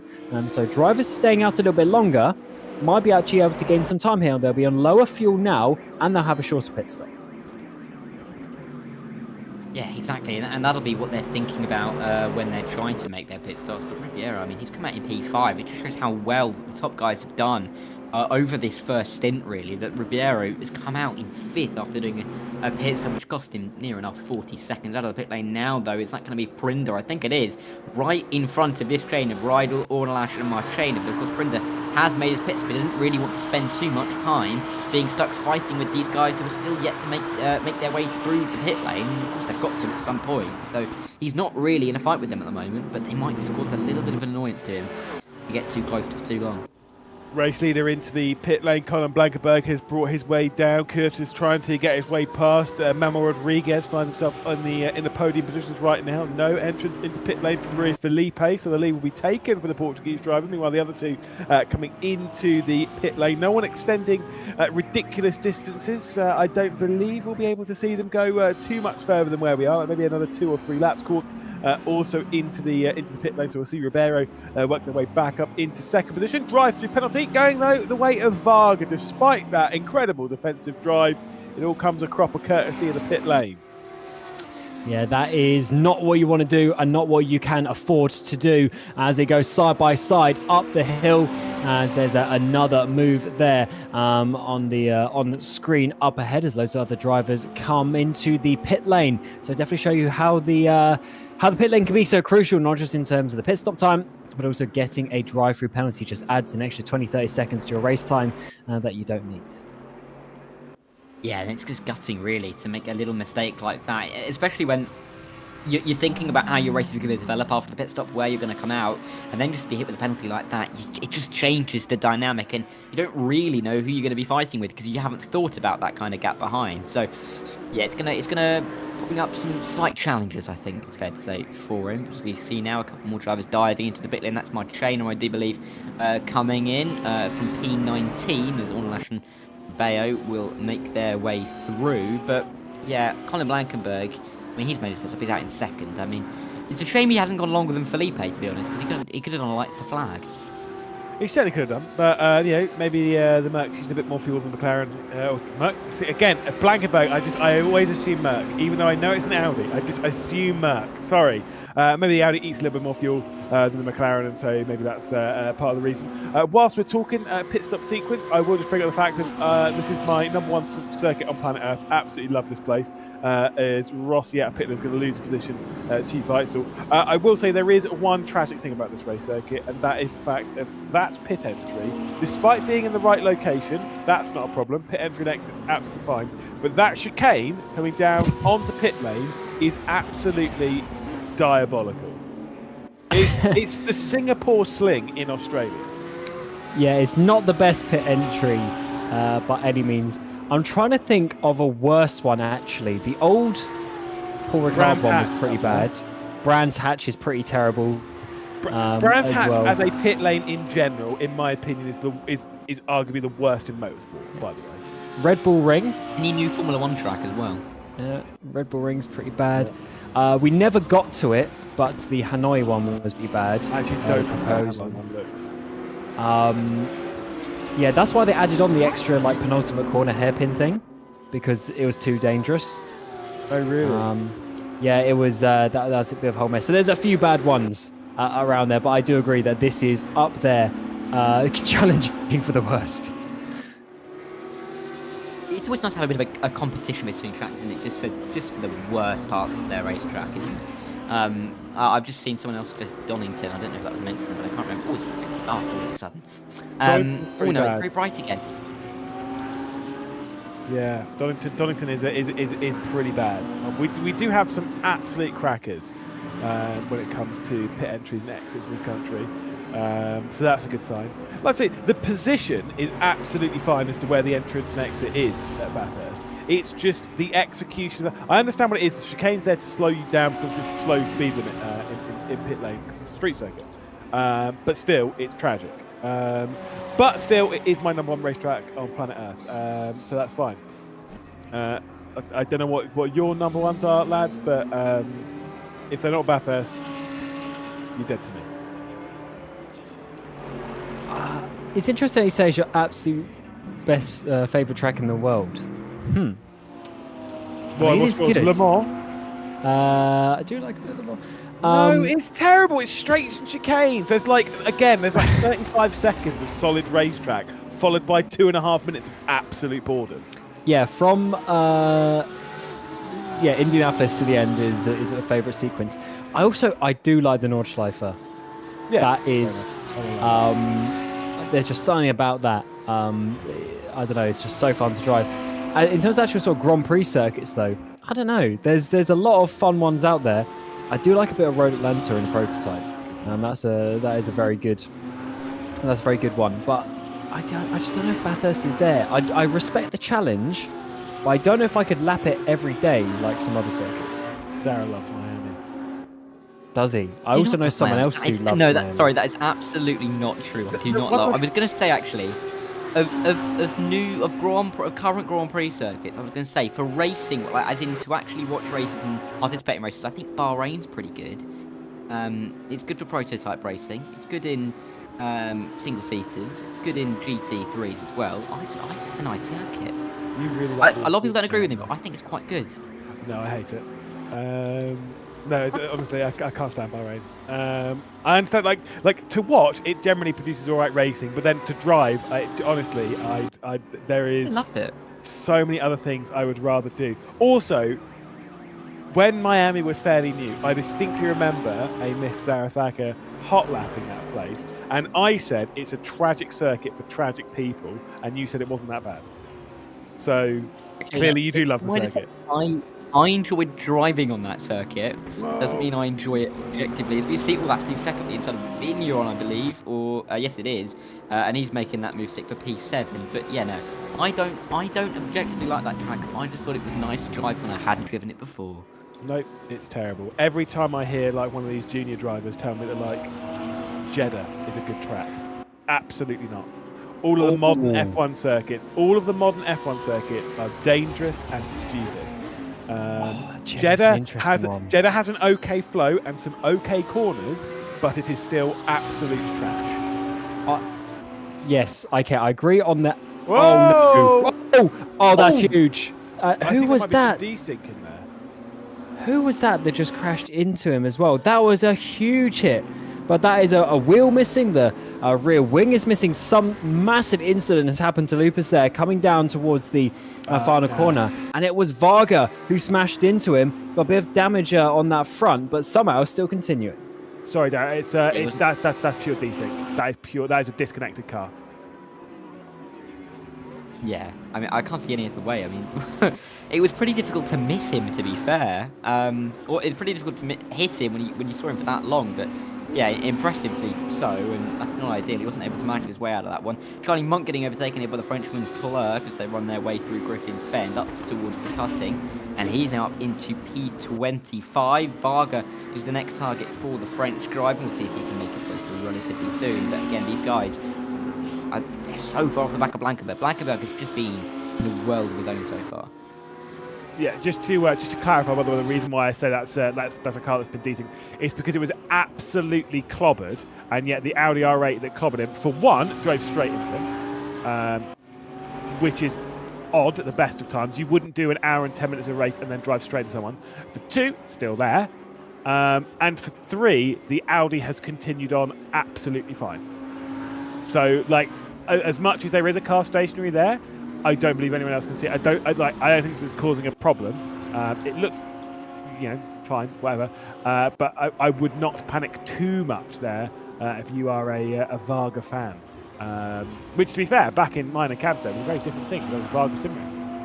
Good days. Yes, there certainly was. Different Varga, though. Very different Varga. But was that? I'm trying to think. What country was it? Was it Czech? It was Czech because it was Yuri Toman, Marcel Chinchik, and Sweden. Yes. Although Chinchik is Hungarian. But I mean the team itself was Czech. Yeah. They were a very fast team back in the day on a different platform. But yeah, nice to see that name still around, at least with another driver. But that's not the way that they would have wanted to be seeing that one. A car just crashed in front of them, but that is the way it goes. We're 50 minutes into the race. All cars have made their pit stop.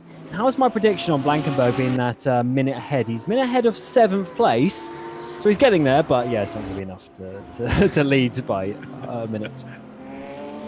It's nearly 10 seconds. I mean, nearly a sixth of the way. I think if this was a 6 or even 7-8 hour race, he might get close. But before 12. yeah, I mean, he's looking close. I'm just glad that I said I'm taking my predictions off after I said Ribeiro when he got overtaken by Felipe, and then Felipe then re-overtook Ribeiro when I said Felipe. So I'm glad that I just took both of them off, because I've kind of made sure that they don't absolutely crash into a barrier, which they surely will now. But Vigneron is trying to defend a different course. Is back a little bit.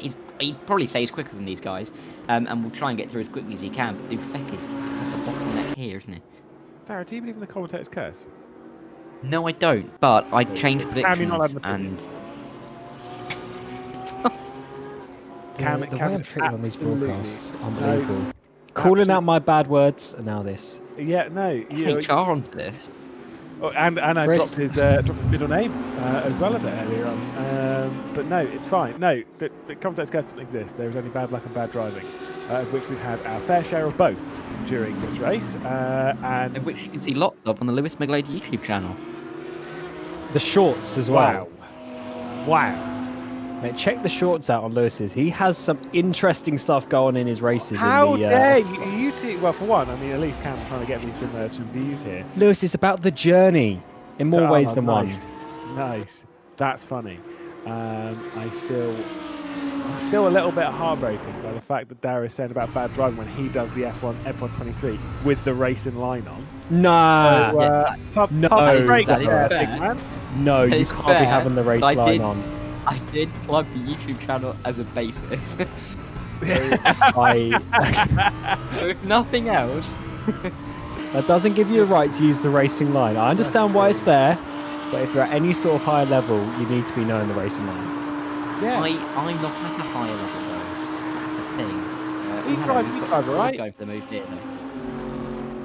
Goodness me. Yeah, we'll come back to this as Korf and Dufek once again fairly close. Dufek struggling a little bit at the moment, and Korf now moving up into 7th position, obviously trying to get back inside that top 5. Cam, when did you stop using the potty, also known as the racing line? Always 1 second, because Sen ran the outside of Prinder. Prinder must have had an issue there, down out of the chase, and drops down outside the top 10. So Sen, the Swiss driver, they're about a minute or so off the lead in his Mercedes, gets up into the top 10. But for me, stopped using the racing line very early on. Very early on. I mean, there's overtakes all over the place now. So we're seeing the McLaren up the inside. There's Gilbert on Zizka in towards the chase as well. Definitely the best overtaking opportunity on this track. He is able to do so as well. But I remember the old F1 games back in the day, 2002. The reason why you wanted to have it on is because it did like this warping thing when you got into the slipstream of someone else, and it put it into like the Mario Kart. It did that, but on an F1 game. Goodness me. I mean, yeah, I can't really defend myself too much, but I raced for an hour and a half a week. Does that count? No. On an arcade game? No. But, turn it off. No. Okay. Yeah, but I can't really argue with that. Anyway, Romstedt is on the back of Riedel in that BWT car. I'm going to divert attention from my lack of skill very quickly. But they're not too far behind Rebello either. Actually, no, I want to touch on that very quickly. I also don't practice. That's not an excuse. Look, I've got this, like, the F1 games. In that series I've been doing, I jump in, I do 1 lap in qualifying, and then just do the race. So I guess AI, so whatever. But if I could do that and not bin it too much, you can turn off the racing line and at least do 5 laps of practice. It's not hard. It will make you faster. Turning off the racing line is a step to making you a better driver. Most of them are also like quite inaccurate in terms of bad. like it's enough to get you going, of course, if you literally don't know the track or you don't sort of drive on games. But once you actually get driving and you know how to get the car around the track, you should be roughly knowing the racing line yourself, because it's quite natural, to be honest, with where you have to go. Because obviously, like here, you're going to stay to the right-hand side of the track because you're opening up a fast left-hander at McPhillamy Park. So I guess, yeah, maybe the nuances still need to be learned, but for the most part, should be learned. So, Darragh, that is your task. That's your homework between now and the next ranked race. Yeah. I'd also like to point out that I don't use it because I don't know where to put my car on. Like, I don't know that I have to be on the right-hand side into a left-hander. Prove it. To be fair, at this point, I don't even use it as a braking marker. I just use it as a guide. Well, just turn it off then. Well, okay, so I might try and brake around just after, for example, it turned red. It's gone tits for up. example. It has gone tits up, Cam. That's terrible, but I love it. Tits dropping down the order at the moment. We'll stop bashing Darragh for a second and find out what's happened. Oh, see ya! Salute away. What is that? What have I just witnessed? That is not the shot that I was expecting us to go to. It looks like he's had some sort of disconnection or something has gone on there. He's floating through outer space. Mr. Elon Musk himself will be loving this one, but that is not the way that he would have wanted this race to go. He was having such a good one, overtaking all the people up inside the top 10. Yeah, and that's for all those flat earthers out there who said that there isn't, that Australia isn't at the bottom of the world, because he's somehow gone through it, and he's, oh, there we go, he's DNF. That's a shame. But it's not something I ever have seen, and I don't think ever will see again, if I'm completely honest. But I'd love to know where exactly he just decided to take off from, because if there's a spaceport around here somewhere, then Elon Musk will definitely use it to advantage. You'll definitely see it again. You will. I mean, look, to be fair, it could have been a disconnection around here. At which point, when you keep going, obviously you're going downhill, so you just go straight through the circuit. Again, not to bring up the F1 game too many times, but I distinctly remember. I think it was might have been 16 when it was new. I did a race online with a friend of mine, and we were against AI. And Abu Dhabi, you obviously go through turn 1, you go through turn 2, the two left-handers. Then you go through turn 3, which is right-hand, which goes up and over a crest. And we were going through there, and the AI desynced. But it was still following the racing line, but they stopped following the undulation. So they just took off. And I am not joking. I couldn't even hit the pause button. I was laughing too much. Like, I was gone. I was on a different planet. I don't think Tits will be in that kind of ballpark, but still, hopefully they can maybe see the light in it somewhat. Yes, it's always a funny one. It's a shame, obviously, but the way I see it with these things is it's part of sim racing. It's a cliche to say, but it's the same as the mechanical issues in real life. It's just part of it, unfortunately. The internet, the hardware, the software that we use to race is that part that could go wrong for somewhere. So, it's a shame when it happens, as Ribeiro from second place. He's having some issues now as well, dropping down the way. That is at turn 1. Big contact on the inside as well from one of the Porsches. And is this going to be a similar situation? Might be, but Ribeiro isn't actually moving off that corner, so I'm not actually too sure whether he's right. He's now not even in the shot. There he is, on the middle of the corner. I don't know whether he's just trying to get some nice photos from there. Just the car's coming through like an action shot through turn 1, but he just isn't moving anywhere. He confuses what's going on there, but he's really going to drop down the order. And now Blanca, you might be true, Cam. Blanca's got 26 seconds of a lead. Oh, right. Cam's rolling out all the stops. He's PayPaling these drivers. No, it's not the commentator's curse. No, because if the commentator's curse, then you're right, which surely is against the commentator's curse. Like, surely in that case, he would lose the race by, I don't know, half a lap or something.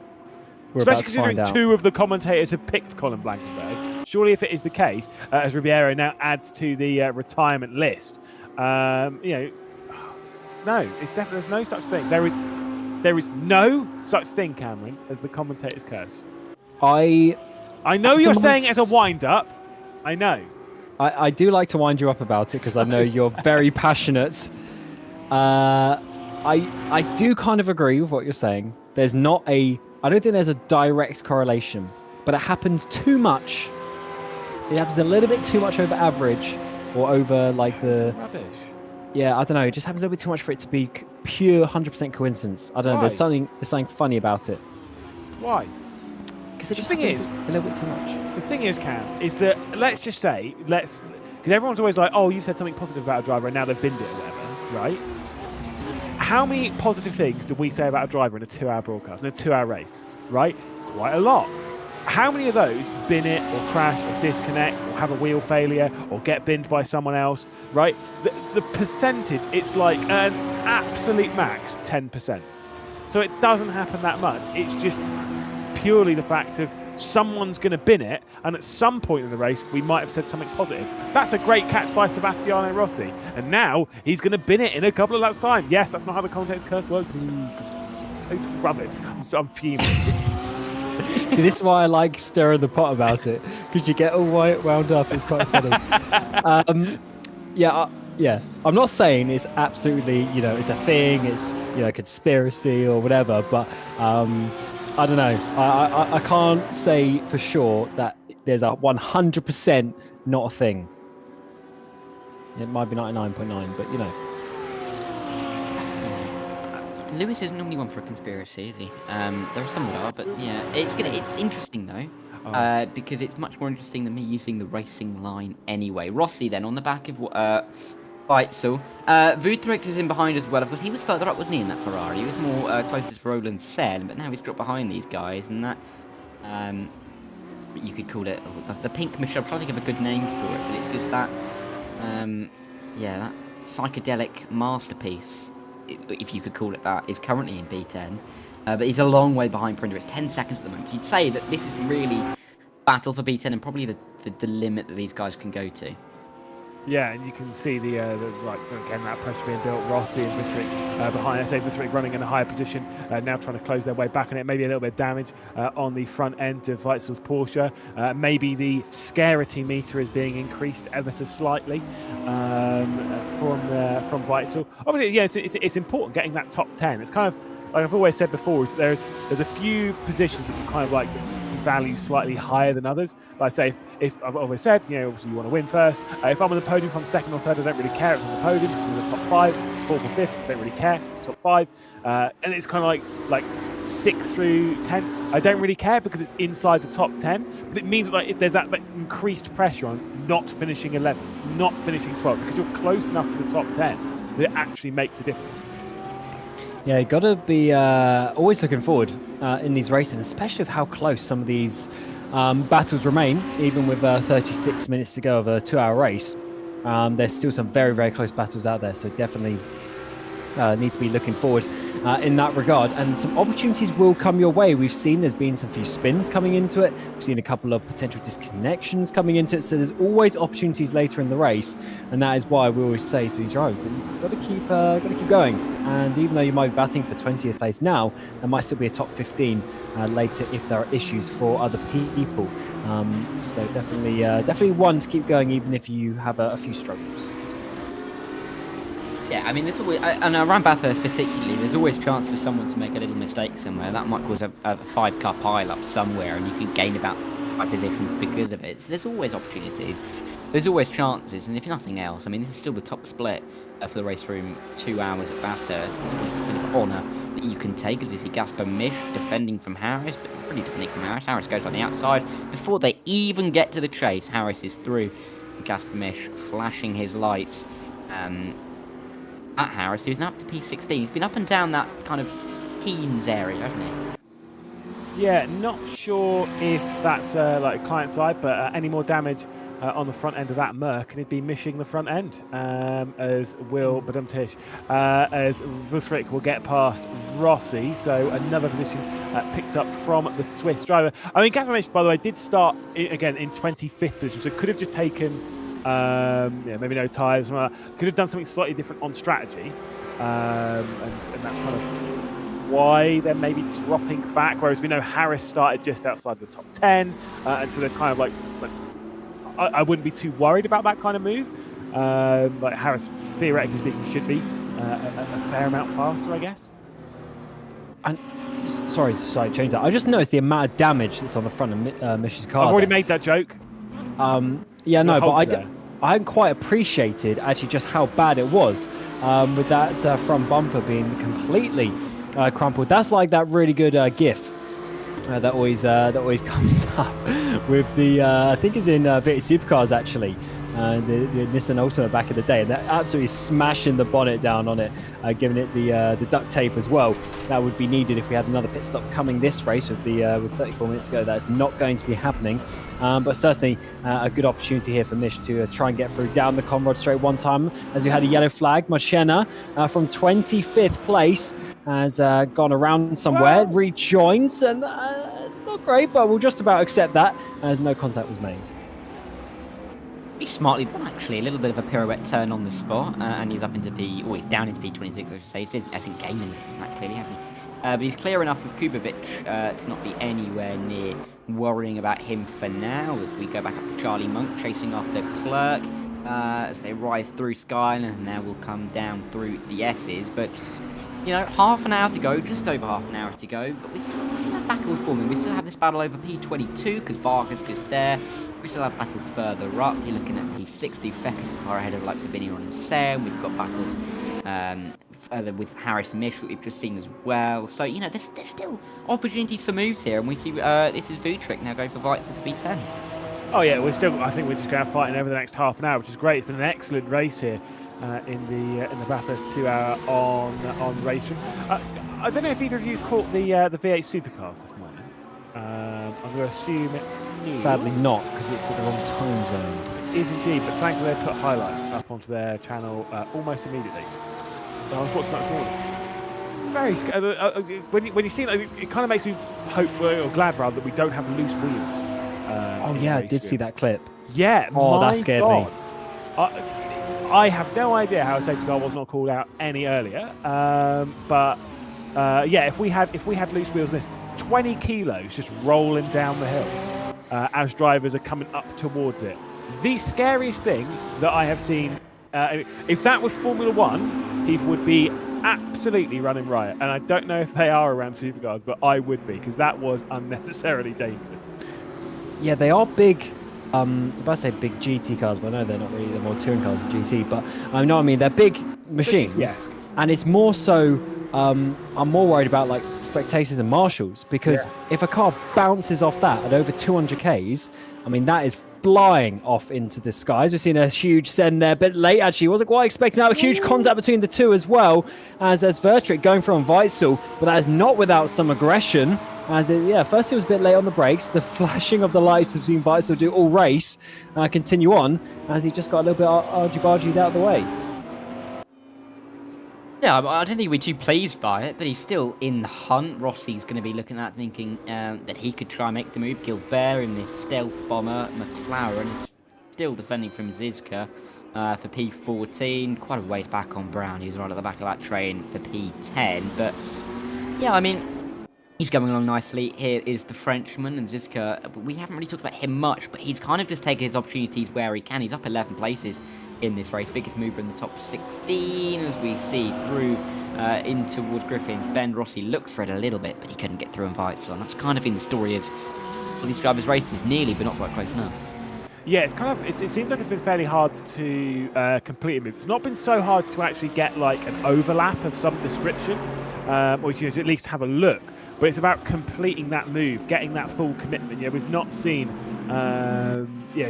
too many, and some of those ones that we've seen, it's so easy to go over the line and visit the barrier yourself. So with half an hour left to go, you are talking about these positions that you are finishing the racing.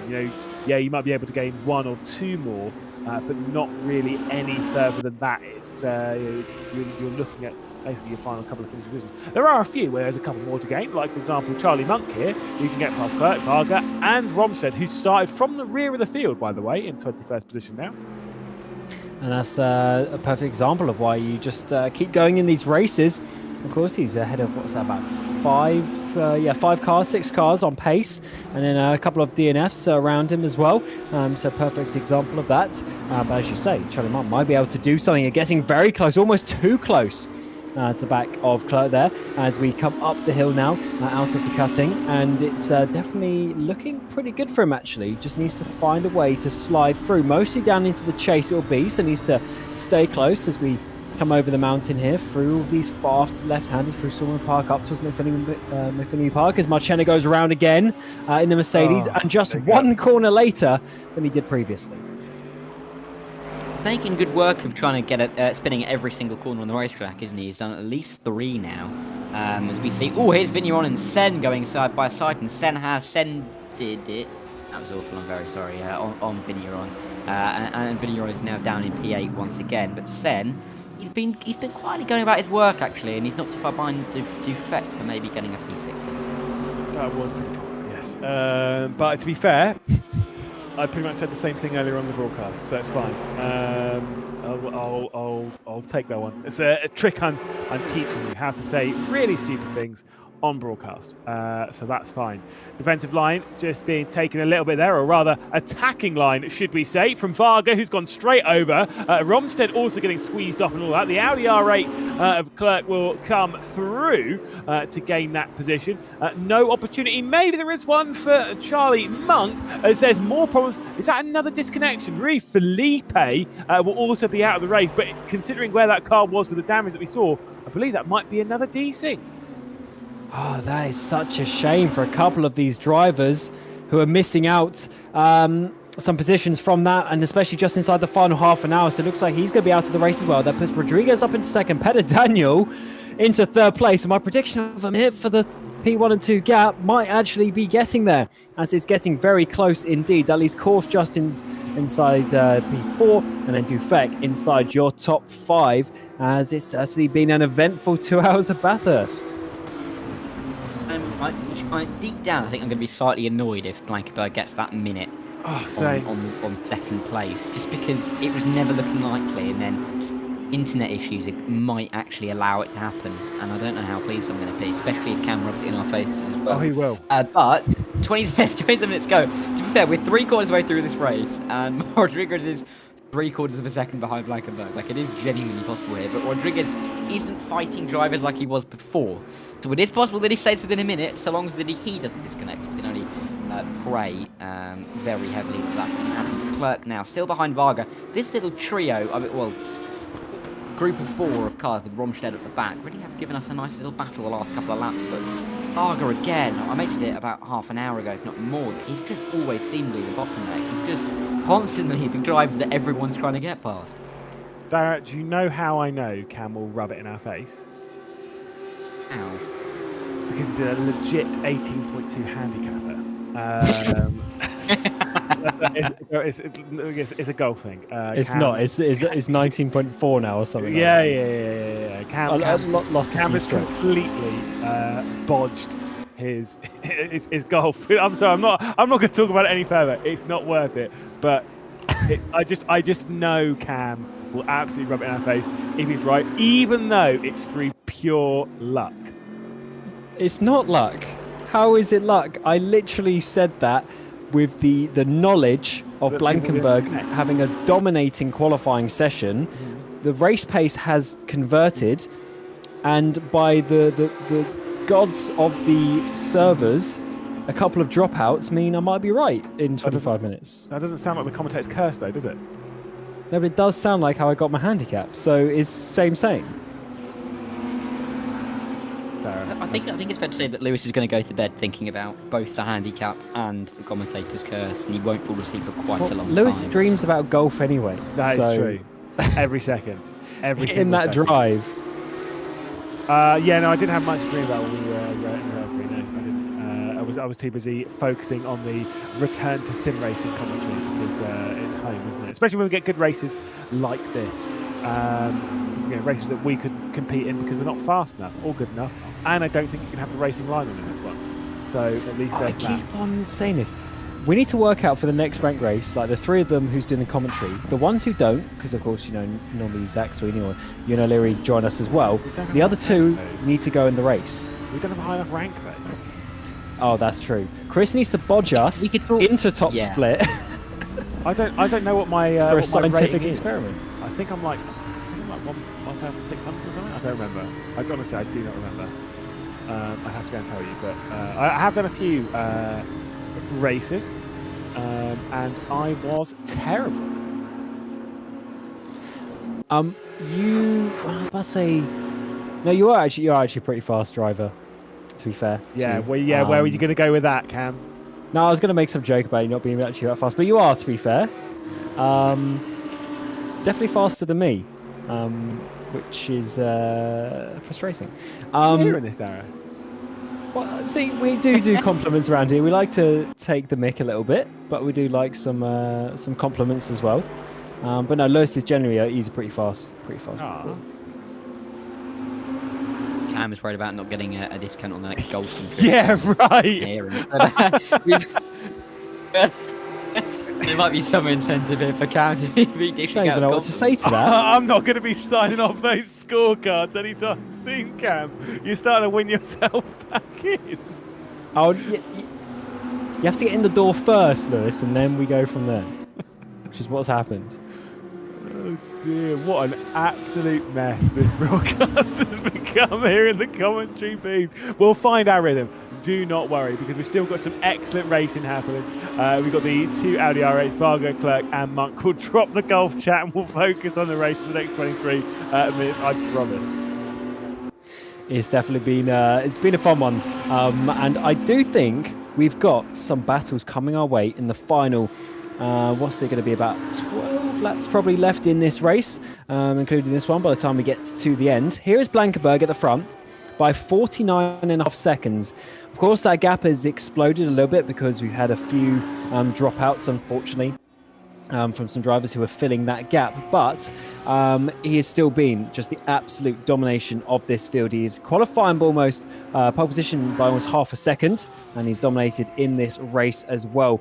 His lap time's still looking very, very good. And last lap was 1.4 seconds faster than Rodriguez behind.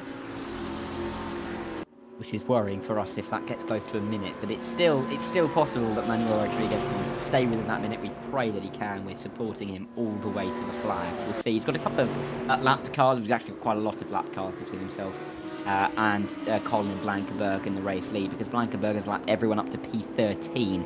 I do believe that seemed like from the time down, might be a little bit lower than that, but he's lapped quite a few drivers, and that actually is not looking like a very nice front end on that BMW, Mercedes, sorry, goodness me, which is why he might be a little bit slower than Blankenberg at the moment. But Petter Danielson, we haven't really talked about. He struggled, didn't he, in the early part of the race? Got overtaken by Rodriguez, got overtaken by Korth, but ever since he seemed to have a good second stint, really, and he's not seemed in too much danger in that P3 position. No, absolutely not. Like, it's just I was saying, can't talk about this a little bit earlier for the podium positions. Obviously, it has kind of changed up with who's been in there. But for those that have been up there, it's kind of been almost like a boring race. Like, they've just been kind of driving under the radar, ticking off the laps and not doing anything too crazy. By the way, my multiplayer rating is 1,639. I have no idea if that is any good or not.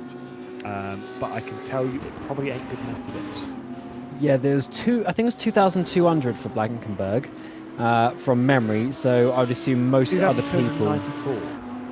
Yeah. Oh, yeah. Let's have a look at the old spreadsheet. So the minimum was that 90? No, there's a couple of 18. So high 1800s you would need to get into this top split. What do you say was 1600? So yeah, a few more races. I've done 5 races. 5. So yeah, Blankenberg's done 413. I've done a couple less than old Colin. We'll see. Yes, there's a move up the inside here.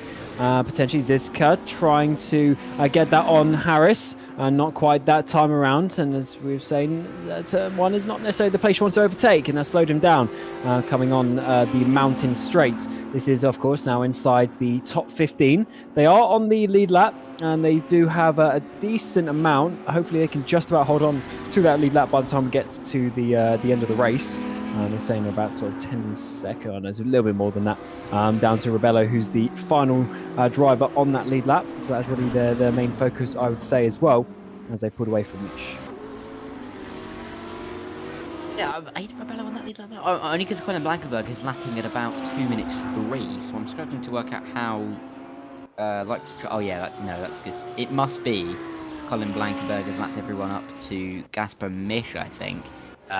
We'll have to see if how close he is to the drivers in front, but we can work it out from there. Roland Sen, though, is going to try and make a move. No, he's not. Going to step back in behind Dufek, the Czech driver. Still in P5, having a very good day of it at the moment. He's had 1 hour 40. He's up in the top 5. You really don't want to be giving up a good result like this, especially in the closing 6th of the race. Here comes a little bit of a look. You've got Brown trying to get past Rossi. Sebastiano Rossi, though, with the defensive line. A little bit too deep, though, going through the exit of the chase. Contact between the two R8s, and Brown is not able to get past Rossi. Coming out of the chase, now down into Murray's, but a tight battle. Like I said, we're getting quite a lot of them being these tight fights over the final moments of the race. We've got about 10 laps left to go. Lights flashing on that fairly damaged Audi R8. Like I said, we've got a couple of cars that have been in the wars. Almost looks like the 2014 Bathurst 1000, if anyone remembers that one. Literally all of the cars came across the line with tape on. The only car that didn't was Wincup, who came on the line with no fuel. It was just a very dramatic race, that one. Kind of looking like the same kind of affair with the damage that we've got here, as I look to the outside once more coming in from Brown. Certainly been a tricky race for a number of these drivers, with the amount of contact with the walls and each other. And this is actually turning into a nice little battle working its way for P11. Of course, Rossi, the lead car in this battle. Brown in the blue machine trying to chase it down, losing a little bit of time there through the cutting. As we come up the hill, needs to try and find his way to get that little bit closer to try and make the overtake. Of course, when it's the same chassis, it's that little bit more difficult, because it's almost like a single spec series. No difference in the downforce, no difference in the top line speed and the power coming out of the corners. So he needs to try and find a way through and work his way up and try and get the run out of the elbow. You can do it because time is ticking by. I mean, laps are ticking by. You have 2-minute lap. You're going to look at maybe 8 or 9 more opportunities down in towards the final few corners, of course, down at the chase. So we'll have to see. He looks very close this time around, though, does Brown. Let's see if Rossi can defend this one. It's going to be difficult, though, because Brown is so close. That slipstream is going to help him all the way down in towards the chase. Is he going to have enough? Is he going to try and send the car looking for an inside? We'll have to see if they get through all cleanly. Oh, it's so brave to get to the inside going through the chase. Now heavily onto the brakes. Once again, a look to the outside. We'll see his one from on board, the up and under going through the exit of the chase. When we drop down the hill into that final corner once more. Defensive line. Rossi is on it, just covering that middle of the road, kind of taking over that middle, just the middle lane, making sure that there's no real move, no full commitment, making sure that it's as inconsistent as possible for Brown to deal with. Again, the perfect defensive drive thus far, as we'll see a couple of position switches up ahead. Dufek and Sen switch over, Dufek into 5th. As it's still some positions up for grabs quite clearly. And is there going to be enough for this one to spin around? Let's see, can Brown get close enough? Goes to the left-hand side, up towards turn 2. That's going to slow Rossi down, trying to get the switch back. But Rossi there putting the car on the racing line, and not enough space, of course, for Brown on the inside up towards the cutting. And that move is not going to be done this time around, as he slightly misjudged that. Oh, as he goes hard left into the wall. And I think that's going to be Brown out of the race. No, he does continue from that, fortunately. But that was certainly a scary moment. Down on the cutting. I'm so sorry I had to use it again. 15 minutes left in this race. He's going to have to use all these opportunities. He doesn't look like his car's been too damaged there on the run up through the delivery park. And over now through Skyline. But yeah, these two really do like they are the two closest really going at it on the track at the moment. Don't get out likes of further up in front. I think Prinder and Victory aren't too far away either from each other, although that might be my eyes deceiving me with a slightly pixelated screen. But someone who isn't going to be concerned is Blankenberg. That gap is 52 seconds now. Yep, indeed, we are approaching that point where he might actually have half a lap of a lead, which again, I'm partially disgusted by it, but if that does happen, Cameron Rossi does have to admit that the commentator's curse is rubbish, because he said that an hour and 45 minutes ago, and it is seemingly coming true as Brown once again to the outside, Rossi with the inside run. This time though it is going to work, the up and under beautifully executed, and the German will come through to take 11th position now. Yeah, nice racing still to be had with just under 40 minutes to go. Misses the final apex though. Is that going to open up the opportunity for Rossi to come back? It might not be all over for the German. Up the inside, a little bit of look there from Rossi. Actually, kind of makes Brown miss the apex a little bit. Spins up the rear tyres as well on the exit. And this might be the opportunity for Rossi to retake that position that he only lost about a kilometre or two ago. Coming up the mountain straight now towards the next braking zone. This is what we saw last time around, but the car's in the opposite positions. To the left-hand side goes Rossi. He's been squeezed there. He's trying to get back onto the inside, but Brown puts his guy in the perfect position to defend and should just about be able to hold on. A little bit of rubbing his racing there, wasn't it, really, as they run up the hill towards the cutting. But yeah, I mean, Rossi's he's doing his best to try and get this move back on Brown, but difficult. I mean, Weitzel is very pleased this is all going on. Of course, he's just gaining away and away and away from these guys in P10, consolidating that top 10 result. But Rossi and Brown, they really want P11. It isn't, of course, it's not a headline position in this race, but every position counts for these drivers. Yeah, exactly. I mean, look, no matter what position you're fighting with, when you've been fighting for an hour and 45 minutes on the mountain, whatever position it is, you want it. A bit of a moment there from Rossi, and I get the feeling that maybe pushing a little bit too hard over the mountain. Or speaking of pushing a little bit too hard over the mountain, Brown also has done so. It's the old classic. When you've been sat behind someone for so long, once you finally get past, you start making a couple of mistakes, and that has come back to bite Brown on the exit of the dipper into the barrier. And once again, we'll have to sit behind Sebastiano Rossi, looking for an opportunity to pass. How frustrating is that? As they get closer once more in towards the chase. Look at the run that Brown is going to have. Goes to the right-hand side, to the inside, all over the curb. The outside of the chicane is going to be broken later. Can he make it stick around the outside? This is going to be a lovely move all over the grass. Definitely the lawnmower technique, but loses the rear end as well. Manages to save it, but that has completely lost his momentum. And actually, it needs to look out for the car coming in behind, although I don't think that is full position. However, Brown are there losing the opportunity now to get P11. Yeah, I mean, that is Colin Blankenberg behind. I mean, it's giving him excitement, isn't it? He's had quite a dull race in front of him, but he sees some action. He might not have had any himself, but, you know, there's fighting going on around him, but he might now be lapping everyone up to very nearly P11. I mean, he'll overtake Brown for P12, to lap everyone to say for P12, but he really just is putting his foot down, or asserting his dominance in this race. And yeah, no one's been close to touching him. Here's Roland Sen coming over McGillivray Park towards Skyline. He's got Dufect not very far in the distance, and this is P5. He could probably, or he could possibly take off of the Czech driver, and Vigneron isn't too far back either if these guys make mistakes. Yeah, exactly. Actually, kind of some of these people that are cruising around, they're hoping that there might be some drama ahead of him. Probably Colin Blankenberg is the one that's not hoping there's any drama ahead of him, just purely based on the fact that they're leading. Yellow flags come out. Ribeiro has now had a problem, and the Portuguese driver who's had so much good pace today, unfortunately dropping down the order, and I believe that might well be a game crash. We've had a few game crashes today. It was not disconnections from the server, just a couple of those, just a couple of game crashes around here. Not 100% sure as to why, but alas, a few drivers have bitten it just a little bit as Charlie Monk drops down. That wasn't dropping down a position, that was just allowing some lapsed traffic to pass. Yes, it seems like the traffic is the talking point of this part of the race, and one driver, of course, doing a lot of that is Colin Blankenberg in that first place, and he's getting scarily close to that 1 minute marker, 55 seconds at this moment in time, and still 5 seconds left in this race. But the battles are not over. Dufek, Sen, they're having a battle as we come up the mountain straight once more. Can Sen get himself up into the top 5? And that would be a nice result for him. He can't really get too much. He's a little bit too far away from course. So this is really his final position that he can overtake. But do need to be looking out because Vigneron is not too far behind when these guys start battling. Yeah, he's not too far behind. yeah, I mean, he's really going to be hoping that these two go at it in the closing stages here, because he might be able to somehow fraud his way to a P5. Oh, not fraud his way, but just somehow sneak his way into a P5. That's a bit hard.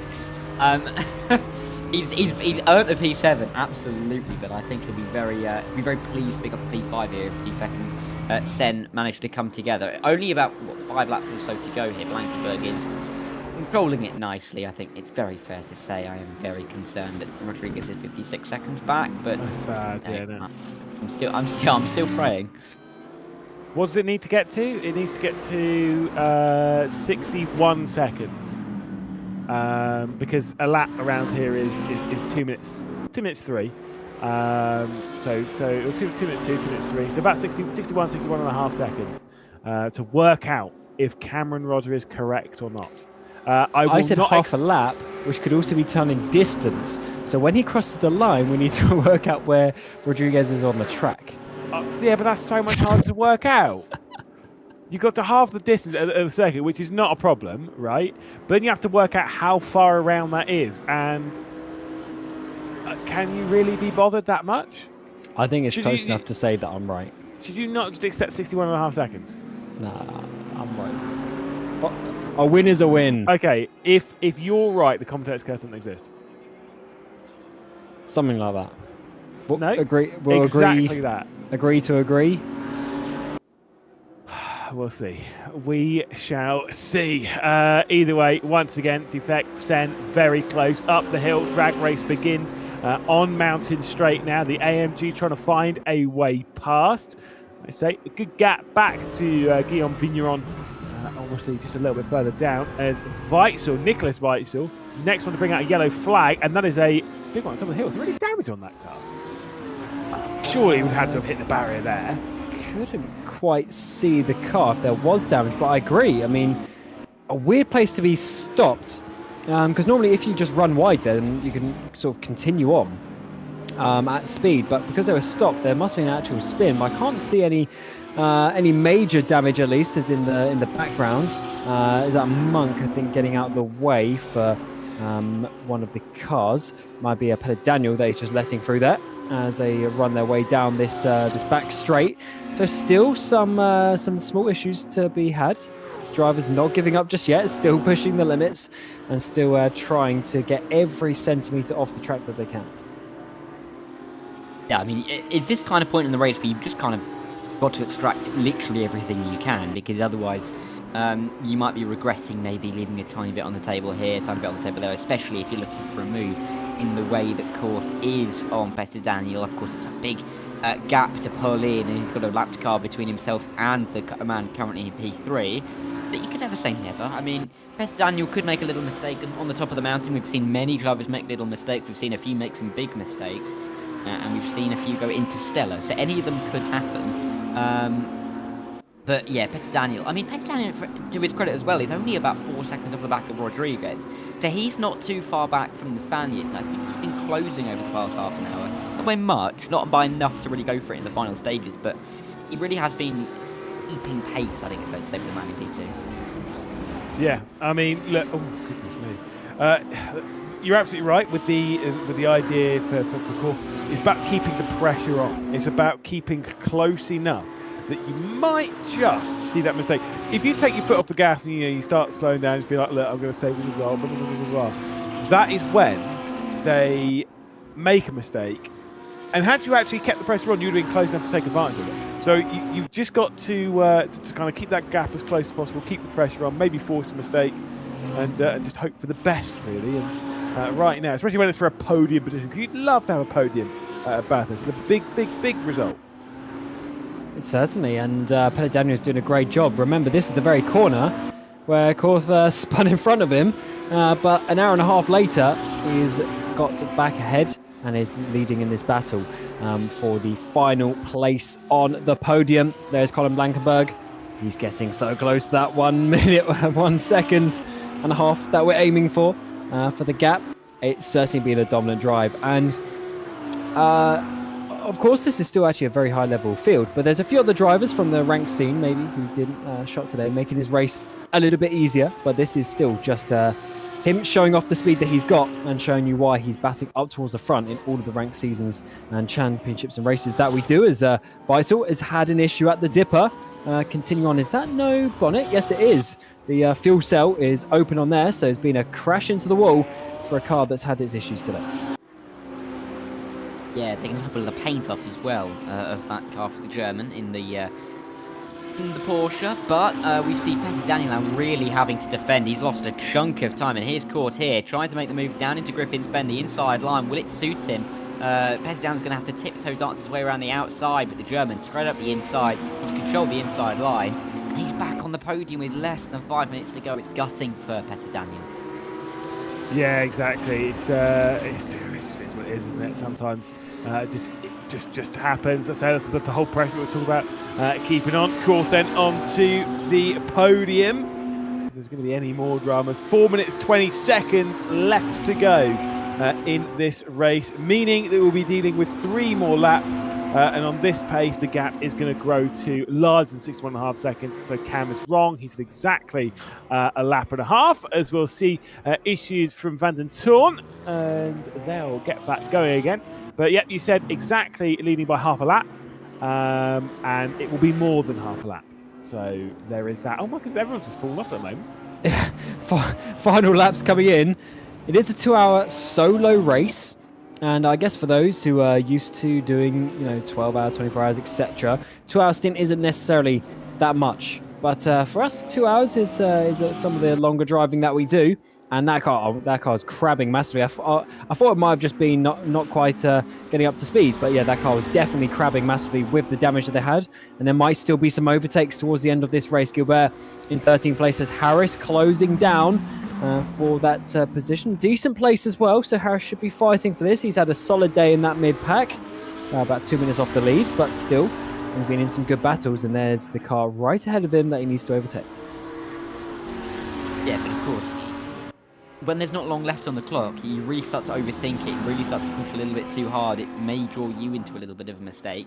And we'll have to see if he can actually get to the end and make the overtake. Of course, near the end of the stint as well, they might be worried about fuel numbers, etc. But, as we see a battle here, this is Vigneron and, oh no, it's Dufek and Sen. Sen trying to make this move for P5, with Dufek controlling the inside line down into the final corner. But Roland Sen, he's really going to go for it on the final couple of laps here. Yeah, exactly. He is going to go full send.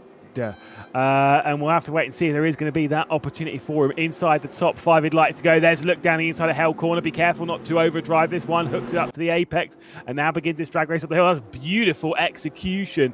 And once again, the harder these two fight, the more it's going to bring Vigneron into it. The gap's now 1.5 seconds. 2 laps left to go. 2 more times over the top of the mountain and 2 more opportunities potentially for Vigneron to rejoin this fight, as once again a look to the outside. I think Dufek doesn't want to do it on the final lap. He wants to do it now to get back that position. It might be, as you say, because Vigneron's coming in the background as well. This might be a 3-way fight for 5th place that Sen is holding at this moment in time. But Dufek, the Czech driver in the Audi in behind, is getting closer and closer to try and retake that position. But now this is the part of the track to stay close. With just a lap or 2 remaining in this race. Don't want to be letting your opponent get away too much at this moment in time, but Sen is looking very fast in his second half of the race and is actually pulling away as he comes through these fast corners and should be able to hold on to that, subject to him not making too much of a mistake in these final few corners as he's clattering the car over the dipper, as we always see. Yeah, but I think Dufek's main concern now is going to be Vigneron just in behind him, as we see Weitzel and Romstedt going at it side by side down in towards the chase, and Romstedt gets that place on Weitzel. But I was just saying that Dufek's got to start to maybe worry about Vigneron here, because Vigneron's only about a second back, and if he's starting to lose a little bit of pace, he might come under quite a bit of pressure. Look at the crabbing there for Weitzel. Is that Marchena trying to come around the outside, doing a bit of an up and under into the final corner, maybe. But there's so much fighting, and we're on to the final laps of the race. Yep, a lot of damage out there on circuit right now. A lot of cars limping their way around, and a lot of cars coming round to see the final moments of the race. There's 30 seconds left to go. Blankenberg is going through the chase now. I believe He will have enough time to start another lap. He can slow down and call the checkered flag here, but let's be honest, you want that victory lap. Brown and Rossi do not, though, and they're in 11th and 12th, and they are having quite a tussle, bringing out the yellow flag on the final, on what is the start of the final lap. It's going down to the chase. Wow, they have had a big off, Cam. They certainly have. As Harris and Gilbert were battling in the background of shot as well. Harris has got past Gilbert for that 13th place. Might have another move up the inside. Bit of contact potentially. Gilbert pushes his way through. Further contact is made as Gilbert wants to follow Harris through to try and get that place back. So Rossi loses another 2 positions. And it looks like him and Brown obviously had some battle in towards the final chicane at the chase. And unfortunately went off into the gravel trap. And as you come on to the final lap of the race, he now is on the back foot to try and get these positions back. Yeah, and it's so gutting on the penultimate lap just to make that little bit of an error. I am slightly gutted that Blankenberg didn't slow down because it would have absolutely crushed Cam's dreams of Blankenberg winning by half a lap. But as it is, I think he's just about going to do it. But either way, Gilbert still trying to defend his position here from Rossi, but Rossi looks keen to get through. He knows that he needs to find this move as soon as he possibly can. But yeah, time really is ticking away. Half a lap for these guys to go now. Yeah, exactly. There is not long left in this one. They are finding their final opportunities, their final pieces in this race as Defek and Sen once again. These two will get another lap, by the way, courtesy of where our race leader is. So don't worry, this is not their last time into the chase as Defek, Sen to the inside, looking to the apex, slaps over the one going into the chase, and Defek will be able to hold on for now. Heading down into the chase as well, I believe, will be Mr. Colin Blankenberg. Race leader has been absolutely dominant. It was on pole position by nearly half a second. Cam called it as being a race victory by half a lap. Well, it's going to be slightly more than that. Maybe got a bit lucky with the gap, but did not get lucky with the victory. Has been dominant this afternoon as Blankenberg will be victorious in the Bathurst 2 hour. What a race it was, as you're saying. Rodriguez is going to be happy to get that second place, but it is fairly close. We caught for third as they are just about 2 seconds apart in this final lap. Cars with damage all over the place. I believe this is another one. You can see the front left of that car a bit crumpled. Certainly been an attritional race. There's been cars backwards. There's been cars in the air. It has been a difficult one, and certainly quite difficult as Gilbert and Rossi, they were having a little bit of a moment. Actually, I think it's just because they've gone over a lap down as they come towards the end of this race, as the gaps certainly opened up quite a lot for the second half of the field, but certainly very, very tight in that midfield as we predicted. Despite the battles, the gaps opening up, the battles continued to stay. Rodriguez coming around the chase does need to take it fairly easy, but Korth is getting very close in the background. So Peter Daniel, of course, has had some issues over the course of the final moments of this race. He's dropping way down. I wonder if he's ran out of fuel or something like that. He's really dropped down, but out to the final corner, it's Rodriguez to take second place and Korth in third. And these two really have put on a good display. I think Korth is going to be annoyed because I think 1 or 2 more laps and he could have got through on Rodriguez there. Lots of one. But as Peter Daniel would surely come through for P4, it's been a great result for these three. Yeah, indeed. Colin Blankenberg victorious. Manuel Rodriguez second position, with Korth jumping up onto the podium there in those final moments. Really embroiled in that fight and really showing class and quality. But none more so than Colin Blankenberg. So impressive, Cam. I say dominant performances. Yeah, sure, we see them every now and then. But Blankenberg, we've missed him the last couple of special events. Showing why, really, because that was a very impressive drive. Oh, it was an amazing run over the course of qualifying. To be honest, straight away, just showing that, but then over the course of the race, really just confirmed the speed that he's got. And why he's one of the elites, and there's a confirmation in the end. It's saying 1 minute 9 seconds. I'll call that half a lap that he won in the end. Absolute domination. But we do have to obviously think about the drivers that we lost during that race as well, up towards the front. A few sort of game crashes and stuff did make that gap look a little bit bigger, but certainly dominant either way. Yeah, indeed. So Colin Blankenberg victorious, Rodriguez and Cord there in third position with Peter Daniel Defect, Vigneron in sixth position with Vustric, Ren, Prinder and Weitzel. Did manage to finish inside the top 10 despite having the damage on the front end, but one lap down. Brown in 11th position with Harris working their way back up the order post pit stops. Gilbert there in 13th position with Sebastiano Rossi. Zizka, after some earlier problems, managed to refine the rhythm and find themselves back inside the top 15. Gaspar Mish goes from 25th to 16th through the race. Zarnelesh in 17th position. Rideout, Clerk and Varga in that 20th position. A few more finishes, those a couple of laps down. Rob said from the back of the field up to 21st position with Nicholas Weitzel. Charlie Monk there finishing a lap down with the final car, one lap down being Marchena. Kubovic finished 2 laps down, as did Van den Toorn from the right rear of the field after missing qualifying. Klupar got involved in a couple of issues a bit earlier on the race, finished 3 laps down before we get to a string of retirements. Rebello, Felipe, Ribeiro, in 30th position, retirements courtesy of various games crashes and whatnot. Istvan Titz as well, showing some great form on the recovery up the field with Lupus, Grek and Coglin. That first retirement from the race going into the S's. Dara, what did you make of that one? Absolutely incredible. We've got Cam's opinion there. Again, a dominant drive from Blankenberg, but just truly fantastic racing on the mountain. Yeah, I mean, there were some great moments. I mean, it was a shame that Istvan Titz, went supersonic, I think it's fair to say, about halfway through that race, because he was really showing some good pace. It would have been interesting to see how far through the field he could have risen, and how, if he was able to get maybe to the top 5, especially with some of the disconnects that we saw from the likes of the 2 Portuguese drivers who were running in 2nd and 3rd as well. But I think overall it was a great race. We saw some battling right to the end. There was full of good moves as well. That Gazpromish move up at the top of Skyline really probably was the highlight of those moves. But yeah, overall a fantastic 2-hour race at Bathurst. Yeah, no doubt for me that the Mish there was absolute move of the day, Cam. Again, there was just excitement from the front of the field to the back of the field. To be fair, maybe the front of the field wasn't the most exciting bit because Blankenberg was just dominating so much. But throughout the field, we just got some great racing and some great strategy. Absolutely, as you say, the move from Mish into Skyline, one of the best overtakes probably of the year in the ranked races that we're going to have, and then also Istvan Titz having an amazing drive through the field before the unfortunate issue that he had. So definitely just showing you the great racing you can have, and if you want to get yourself involved, of course, when the leaderboards open up for the next special event, do get yourself involved. We've got many splits, not just the one that we broadcast here today.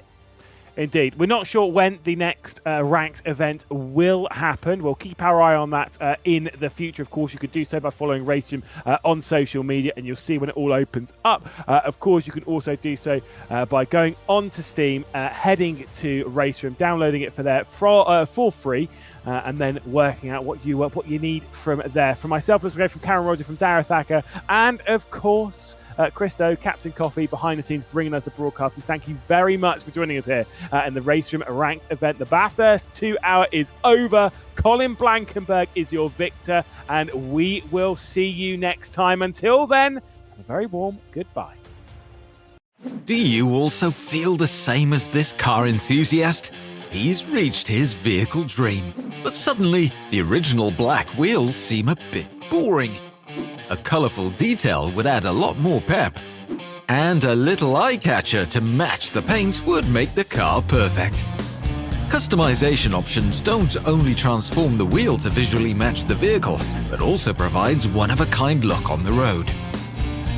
The wheel colour, rim protectors, centre caps, valve caps, and even the wheel bolts can be configured and designed individually using style components of the new BBS Unlimited wheel system.